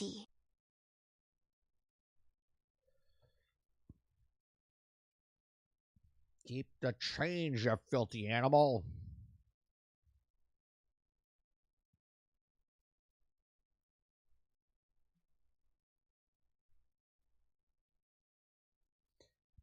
I've been hearing that the Marvels being a shit movie.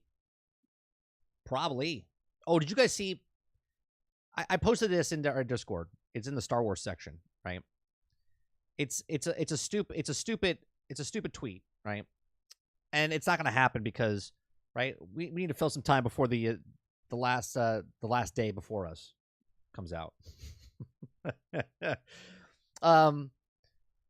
This comes in from an article, right? And it says rumors planned for Gina Carano, Cara Dune's claim that she was related to Princess Leia, plot details for Scrap Rangers of the New Republic show, right? And I was like, how would this work? Okay.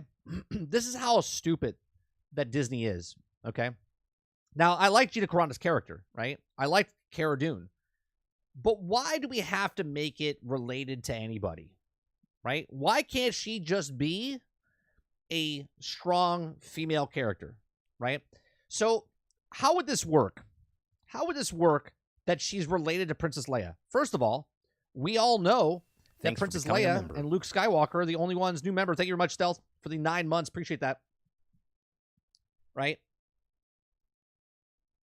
How would it work? Right? They have to see. As a fan, this screws you up because Disney wants you to relay that. They're like, well, she's a beloved character. We're gonna make her link to Princess Leia because she's her cousin or she's her second sister or whatever. But Princess Leia was adopted. Not to say that she's not blood related and it wouldn't make sense, but it's like, what's the point of saying that she's related to Princess Leia if it's not blood related? Because they're using it to keep the characters connected to bring you in to go, oh, this is why she's so strong, is because Princess Leia was strong. And it's like, why? Thank God they've scrapped it. And she doesn't even work for the company anymore because they fired her because of stupid reasons. But it would be so stupid if you connect it. Why? Why do you have to connect these characters? Right? They're clearly Force cousins.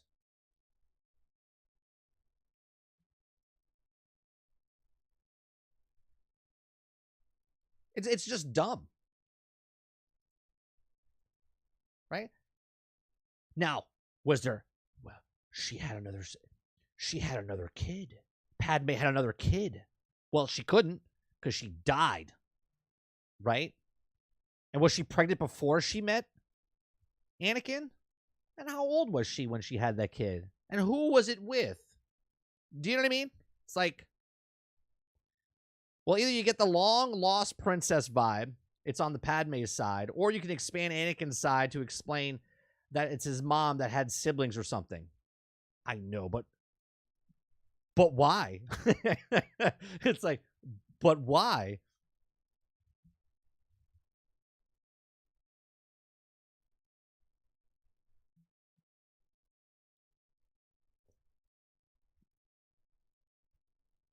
Presumably they met like Padme's niece or something, not her daughter. Well, I said this, right? I said this in our Discord. I'll just read it, right? I said, this is why I'm saying it makes way more problems, okay, if you know what the hell's going on. And all to be like, look, this powerful, strong woman is from the same family as Leia. Why? Why can't there be others out there? Why does it have to be connected? Right? It makes no sense. And this is all they have to do now, right? Because Cara Dune's not in the show anymore because she's gone. So let's say they make a new show called The Adventures of Young Leia, where she meets her cousin at one of the family functions and says, oh, hey, Cara. That's it. How you doing, cuz? That's all they would have to do to connect the two.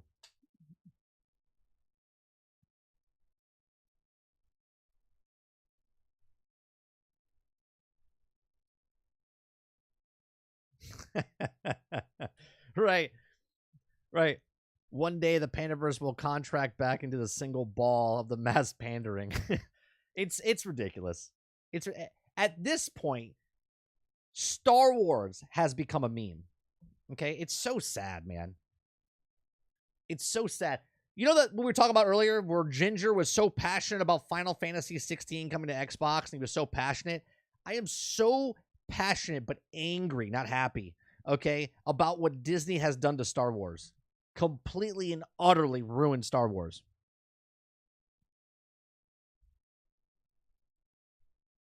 Yeah, Jesse, I read it. She went off on Disney. And good for her. She has every right to.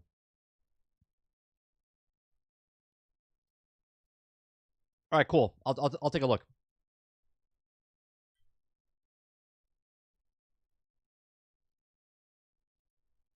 I just think it's absurd. Absurd.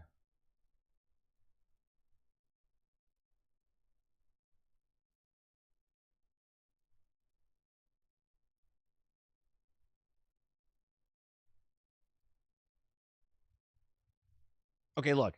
You just gotta totally ignore anything you don't like and only pay attention to what you like.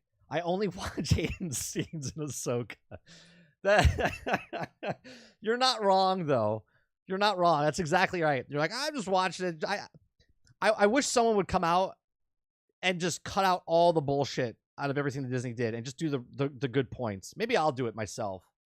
Maybe I'll just cut out all the Princess Leia scenes in Obi-Wan.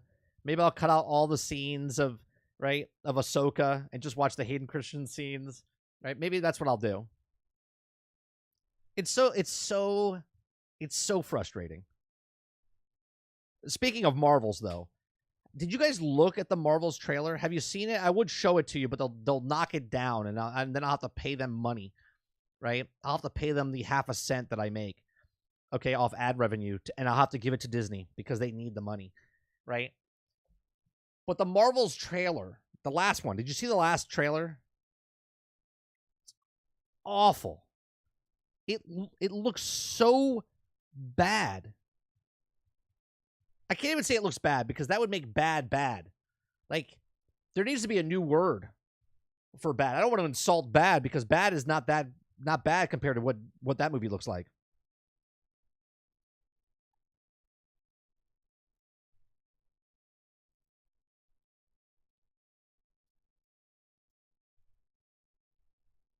It looks terrible.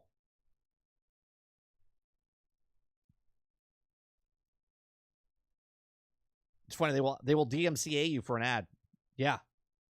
Yeah. I'm going to promote their movie and they'll take it down. I'm good. You can have your goddamn trailer.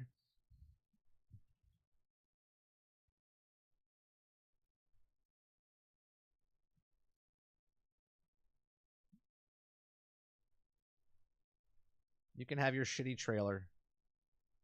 I'm good. All right, now we're waiting. We're waiting for this. We're waiting for this shit show in 11 minutes.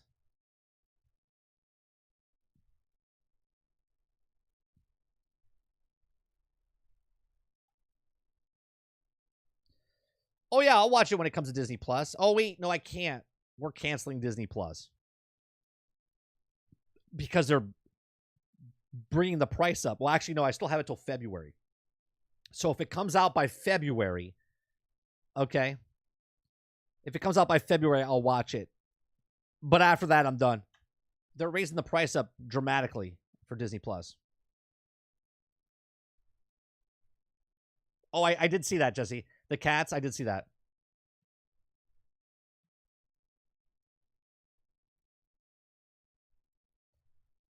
All right, place your bets.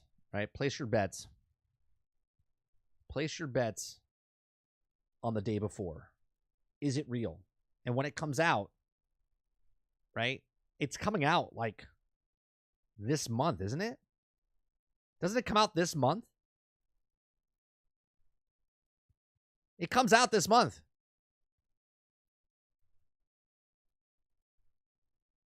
They delayed it from last June to earlier this year to now, right? It's coming out in November. When does it come out?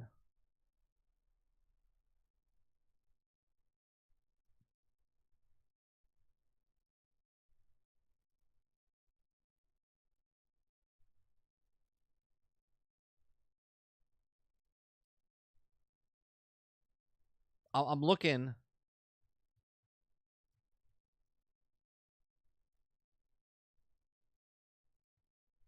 Did they push it back to next year? I don't see it on the list.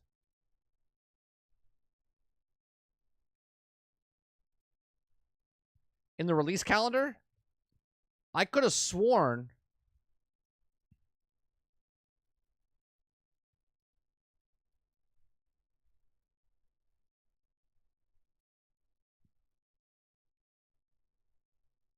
Yeah, November 10th. It's supposed to come out November 10th. We are 9 days away from this game coming out.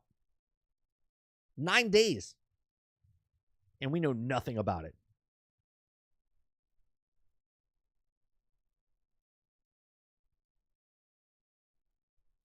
November Fool's Day. It's real, but it's going to be 2077 level of disappointment. Graphics will probably look like they were from the 80s, and the gameplay will just be janky, have consistent clipping, etc. Doesn't the description say they're going over new release dates? Is that what it says? Hold on, let's see. Watch the premiere final trailer for the day before and check out the press release for more information about the Steam page reopening, as well as the release date and time, November 1st. Okay, so I have to go to the Steam page?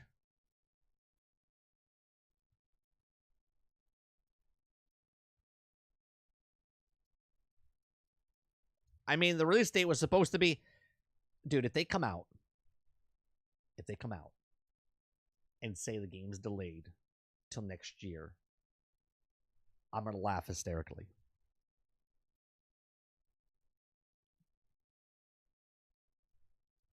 I swear to God. I'm going to laugh my ass off.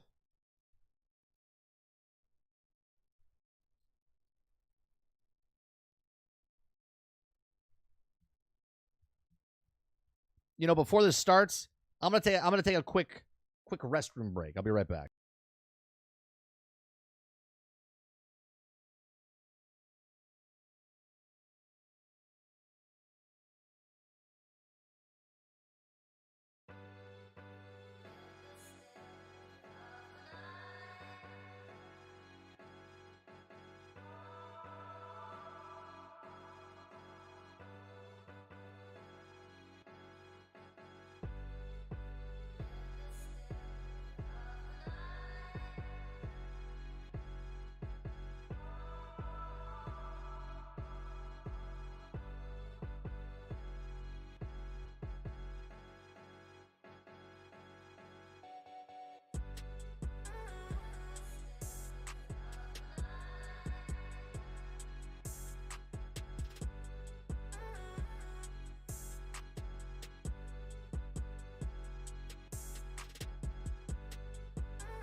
I don't know why the music is so loud. Like, the volume is almost like non-existent.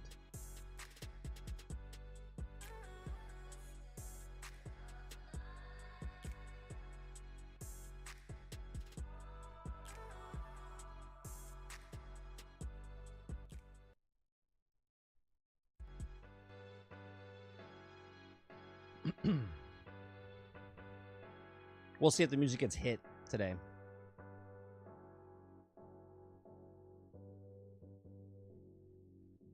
Like, that's at the bottom of the volume. I don't know why it's like that.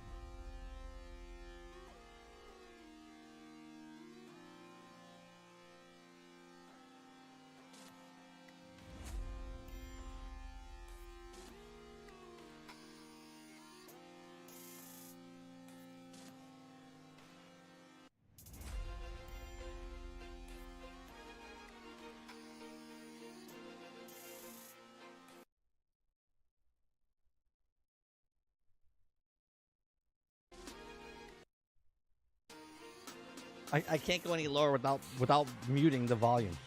It's crazy.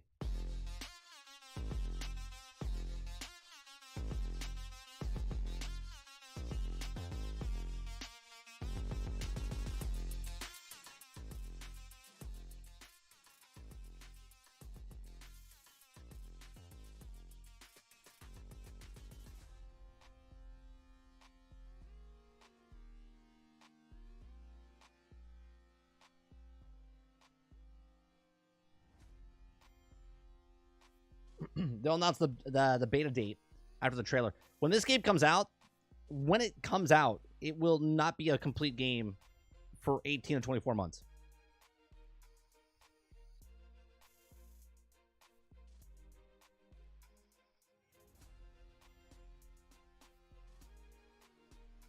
Two minutes. We got 2 minutes, people. Are you excited? Are you excited? I'm about as excited as going to the dentist for a tooth pulling.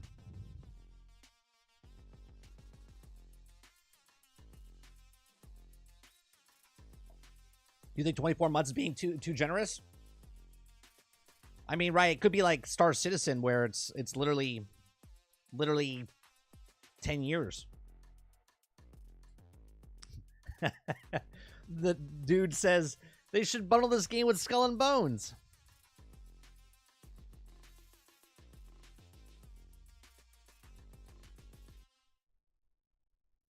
$60. All right, let me stop the music. Let me put the volume up. We got 60 seconds for this. This could be it. This could be the next greatest game that we all play. 9 days it's supposed to come out. 9 days. There's 6,000 people watching this thing. Plus the 21 in my chat, so.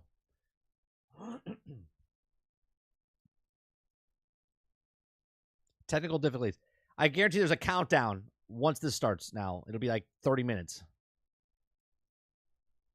It'll be a countdown after it starts.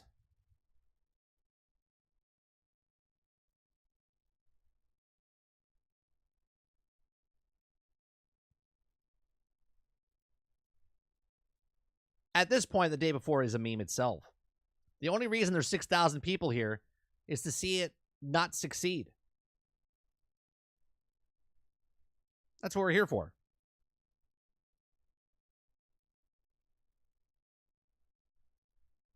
Almost 7,000. Almost 7,000 people. I see your countdown and I raise you a countdown.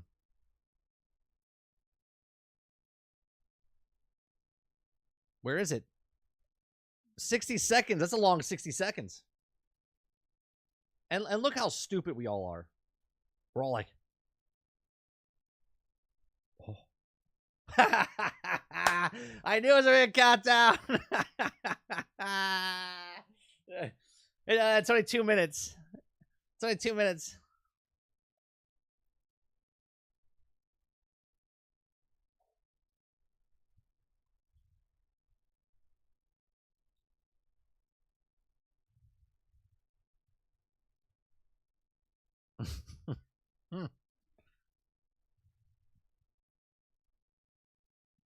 Oh, for God's sakes.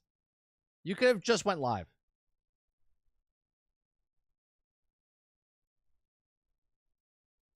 It's like a movie where every time it gets seated. Yeah, that's what it is. Should I shut the lights off?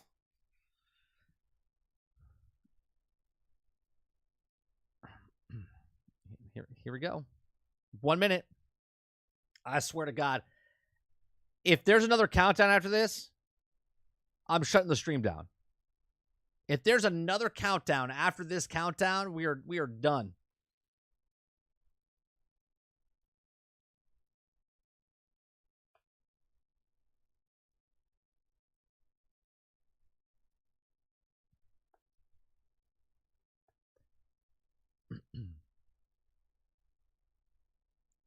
Stealth, are you a little behind? I think Stealth's a little bit behind. Here it is. It's like New Year's. It's like New Year's.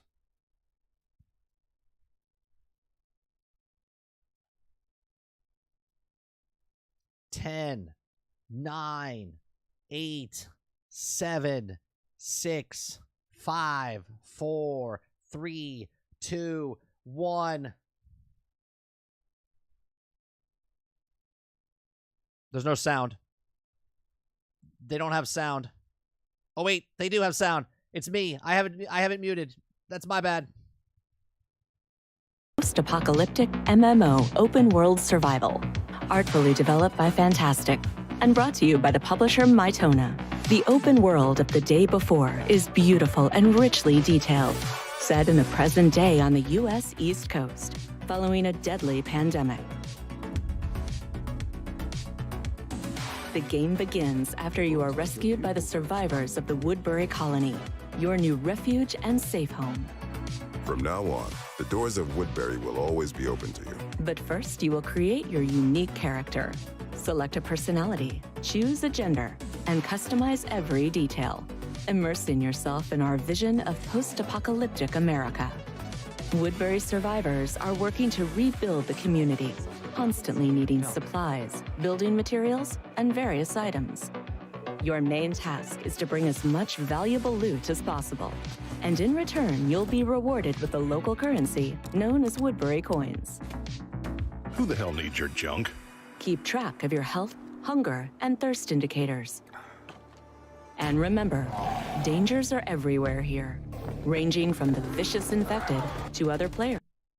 Everywhere here, ranging from the vicious infected to other players who are ready to take everything from you. We've designed survival in this world to be a thrilling experience. The weapons, which can be modified, are made with maximum realism to ensure that combat remains deep and engaging at all times. Each weapon boasts unique characteristics, as well as realistic reload and recoil mechanics. Completing various community tasks also presents an opportunity to earn Woodbury coins. Well, who do I see here? How's it going, my friends? Woodbury coins can be exchanged for ammo, from regular to armor-piercing, weapons, protective equipment, backpacks, food, drinks, and medicines. Spa access to relax, and a gym to work out. Why? Safeguard your accumulated items by storing them in secure storage. Exchange Woodbury coins for cars to swiftly collect loot and access distant, hard-to-reach locations. You will receive your own ranch, where you can purchase and upgrade houses, as well as install furniture and decorations.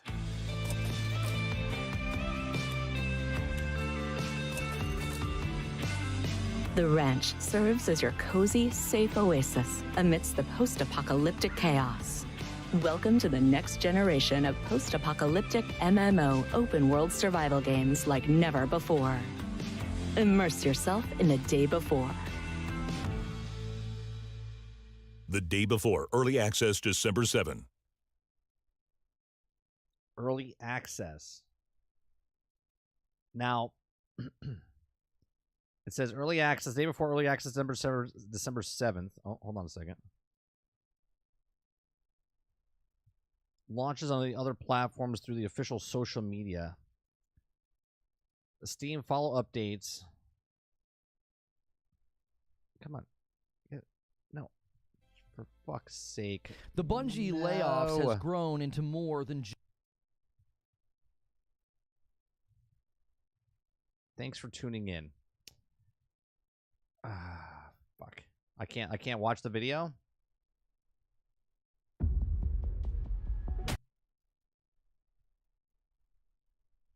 Okay.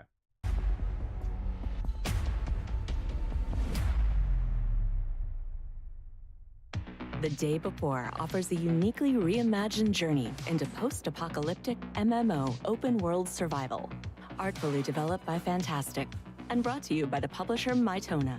The open world of The Day Before is beautiful and richly detailed, set in the present day on the U.S. East Coast, following a deadly pandemic.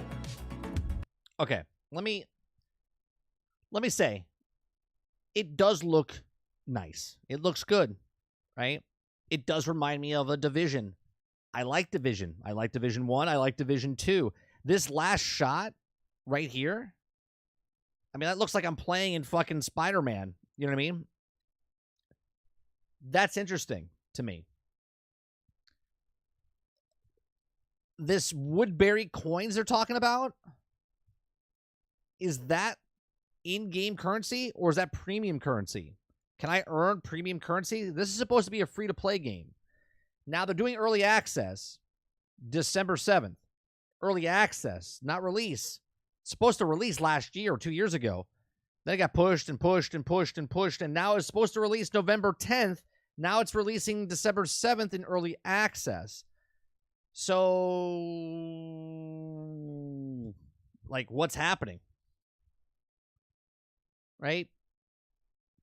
It says in the thing, you go around in Woodbury coins. I appreciate the subscription. But first, you will create your unique character. Select a personality, choose a gender, and customize every detail. Immersing yourself in our vision of post-apocalyptic America. Woodbury survivors are working to rebuild the community, constantly needing supplies, building materials, and...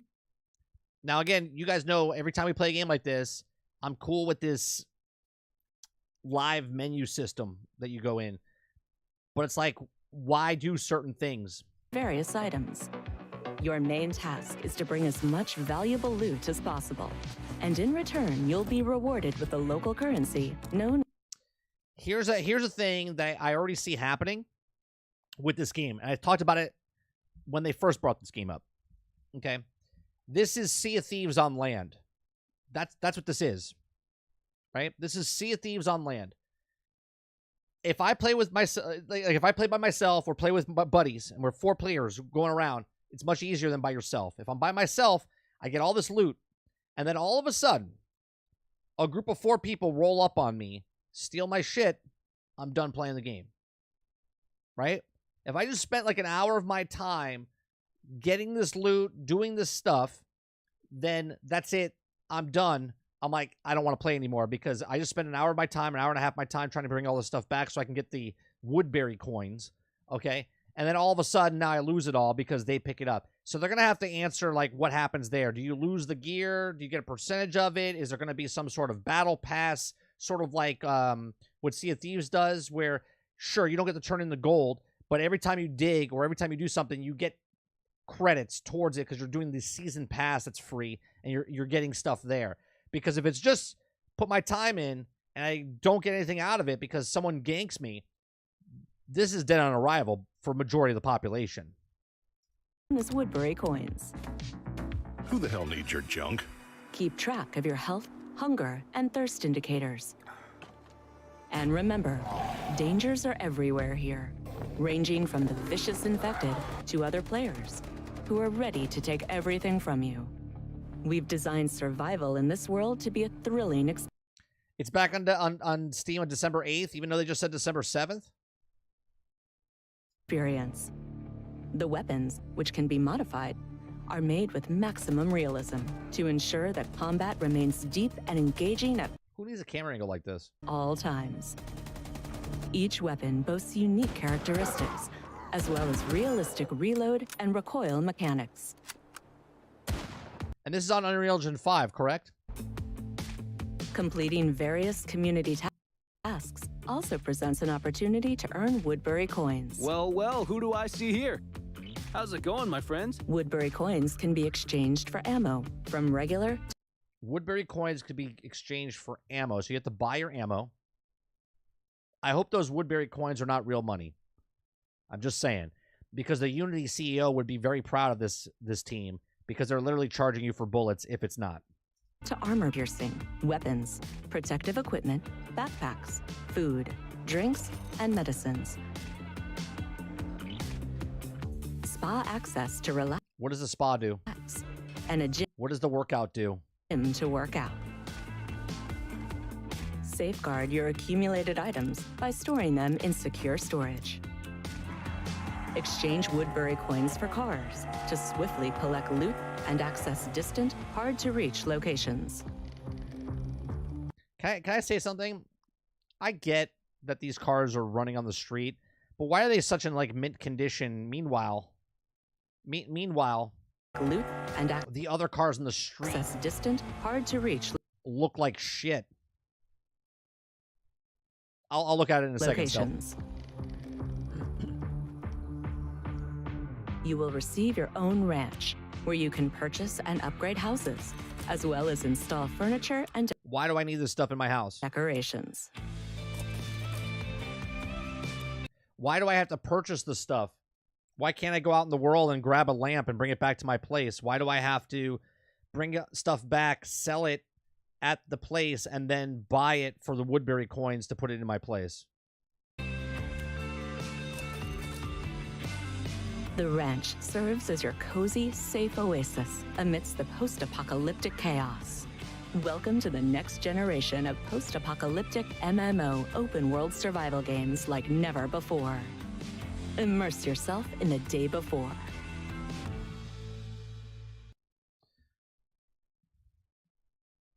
All right, let's, Stealth wants me to go to the general.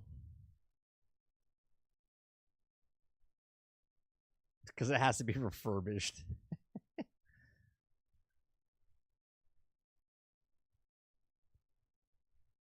All right, let's read this. I'll open up in a new tab.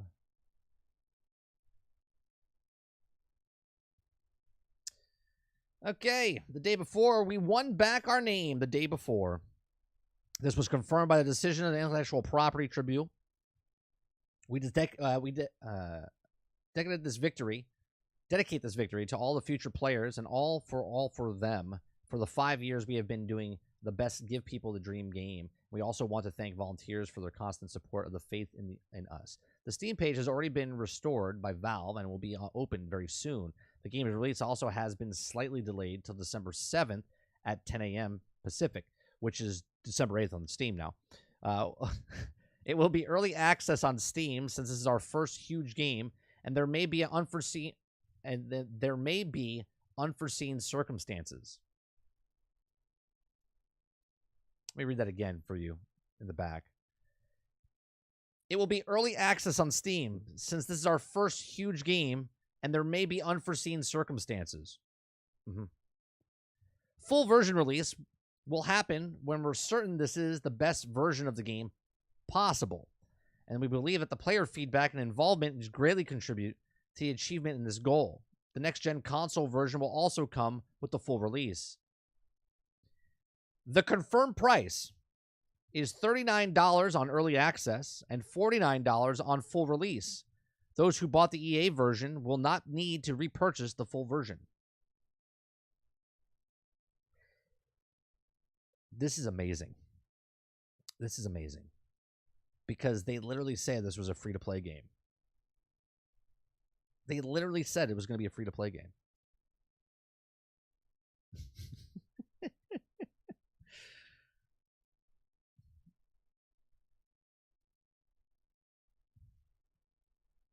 No pre-order.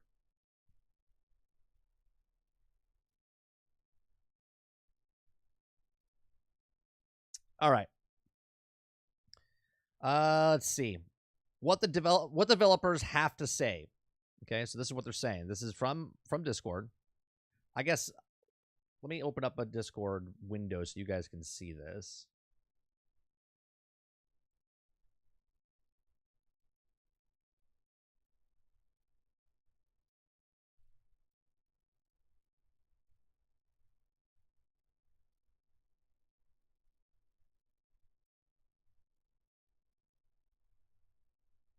Where is my Discord page? There it is. Like, where is it? It's hiding. It's hiding. It says, no, don't read me. Don't read me. General. Okay. Okay, so this is from Stealth. He typed it out for me. Okay. So you guys know what I'm reading. What the developers have to say. Why early access? The game is in early access because it's the first huge game that Fantastic has done, and there's been unforeseen circumstances. Early access allows us to refine and improve the game to collaborate with the community. Obviously, I've always talked about this. Games, doesn't matter if it's alpha, beta, preview, early access. Doesn't matter what it is. Game's incomplete when it comes out. Approximately how long will the game be in early access? We are hoping that the early access for around 6 to 8 months. Let's push that to 12 to 18 months. Okay, but this could change. It will change. The full version will be released when we are confident that it represents the best version of the game possible. Now, how is the full version planned to differ from the early access version? Besides bug fixes and improvements in the balance of the core gameplay, we plan to introduce additional content to the game, such as new items, weapons, equipment, car, house, and what the current state of early access version. Okay, that was it. Okay. What is the current state of the early access version? The game is playable in multiplayer, allowing players to fully immerse themselves in post-apocalyptic open-world MMO, set in the present day of the U.S. East Coast following a deadly pandemic. Players can explore a beautiful, detailed New Fortune city and its surroundings, fight each other using realistic weapons, complete quests, build their own houses, buy cars, experience day and night changes, and face deadly infected. We have implemented everything we wanted for the game based on our vision of the post-pandemic survival experience. We will the game priced differently during the after early access. The price of the game will increase in the full version, and the first purchase of early access version will not need to be repurchased for the full version. We are now planning to involving the community in the development process. We will be taking feedback and suggestions from both the community here on Steam and across social media. Interesting. Did anybody ask if there was microtransactions, or is it the 40? Look, I'll say it right now. If the game is $40, $50 when it's in full release, and there's no microtransactions whatsoever, bravo. If it's $40 or $50 when it comes out, okay, and there's microtransactions galore, then we have a problem.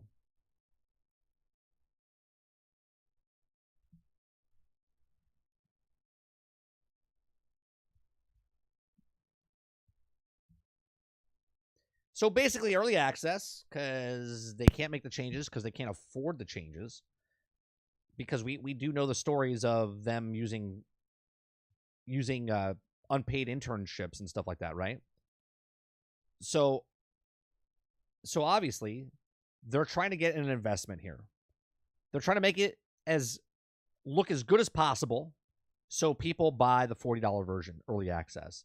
Now, obviously, if they can get 1 million people to give them $40, it's $40 million. Okay? The game doesn't come out for 6 to 8 months for full release. They can make changes and they can do a whole bunch of stuff.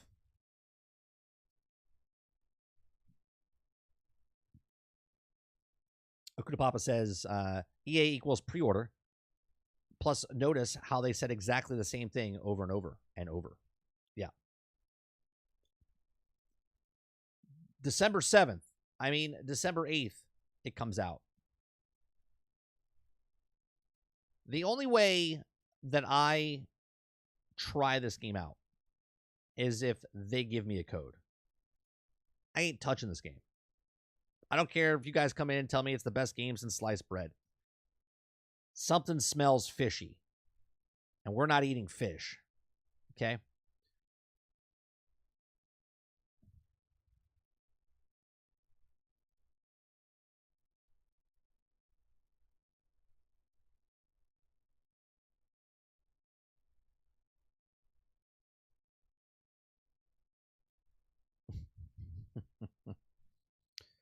I call for a vote of no confidence in this game.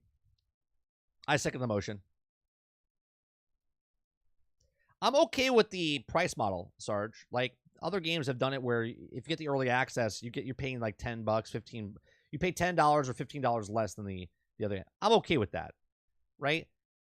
They haven't been forthcoming, though, up until this point, saying it's early access. They said the game was going to be free. They said it was going to be a free-to-play game.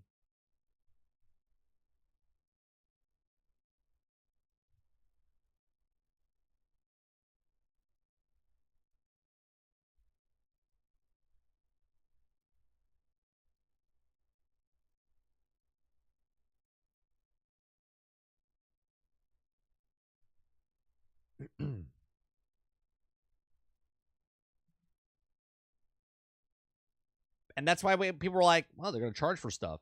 And now they have the stuff in the game, the Woodbury coin, which looks like it's the currency just in the game. But it seems a little strange. I got to wait for the other shoe to drop, you know?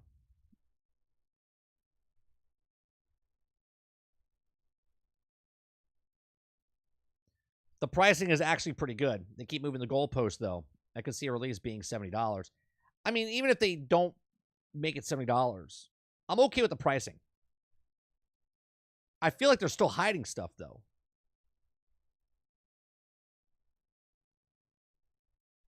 I missed the joke. I guess I missed the joke. I don't know what the joke was. Sorry.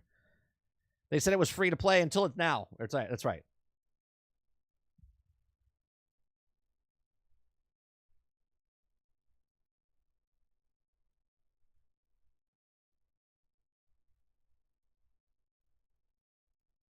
I mean, visually it looks good, but that's the Unreal Engine 5. The Unreal Engine 5, and I've talked about this in the past, I said because anybody can make a game now. Anybody that has the dedication to make a game can trick somebody to buy a game. You don't have to support it. You just got to make something. And the day and age now that we live in, where early access, beta, preview program, where you can release a game, it doesn't have to be complete. You can release it and make money off of that without giving a full product, is here. So people can use the Unreal Engine 5, make something look really goddamn good, and then not support it, trick people into giving the money, and then that's it. They just have to put enough content in there to make you go, oh man, I can't wait to see what they put in next. When EA goes past 6 to 8 months, the EA releases price is going to increase. So,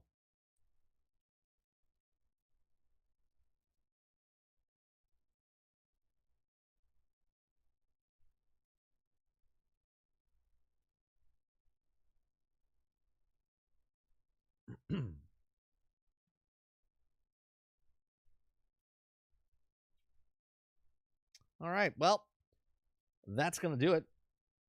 I appreciate everybody coming out and hanging out with us as we talked about the news today. We saw the extra little bonus of the day before. It looks interesting, but again, we still know nothing really about the game. They showed stuff. They showed stuff and they told us things, but they didn't tell us the meats and potatoes of what the actual game is. It's you're going to go around cities and collect shit, so you can turn in shit, so you can purchase shit. And then other people are going to stop you from taking the shit. And they're going to try to take your shit so they can turn in the shit so they can buy shit. Right? So that's what we know about the day before. It's basically Black Friday. And you're trying to get the television sets at Walmart so you can get the better deal. Right? So we'll be back tonight, 8 p.m. Eastern, for some gameplay. Not sure what we're going to play tonight. We might play some Starship Troopers. We might play some BattleBit Remaster. We might play some Division. We might shoot some things tonight. Maybe I'll go back to Battlefield 2042. Last night we played Jusant, I think it was called, and that was actually a really cool puzzle game. If you guys missed that, go check out that playthrough. We played for about 2 hours, 3 hours. Nice little puzzle game. We did 3 chapters. We're going to do the next 3 chapters probably next week, next Monday or Tuesday. So come back for that if you like that. Nice little game. It's on Game Pass right now. I think it's on all platforms, but if you want to try it out and you have Xbox and you have Game Pass, it's on Game Pass. Fun little game. Go check it out. Other than that, appreciate it. Make sure you hit that like button, hit the subscribe button if you're not subscribed. And if you'd like to go above and beyond that, you become a member as little as $5. And I'll see you guys on the next one. Thanks for hanging out. Peace.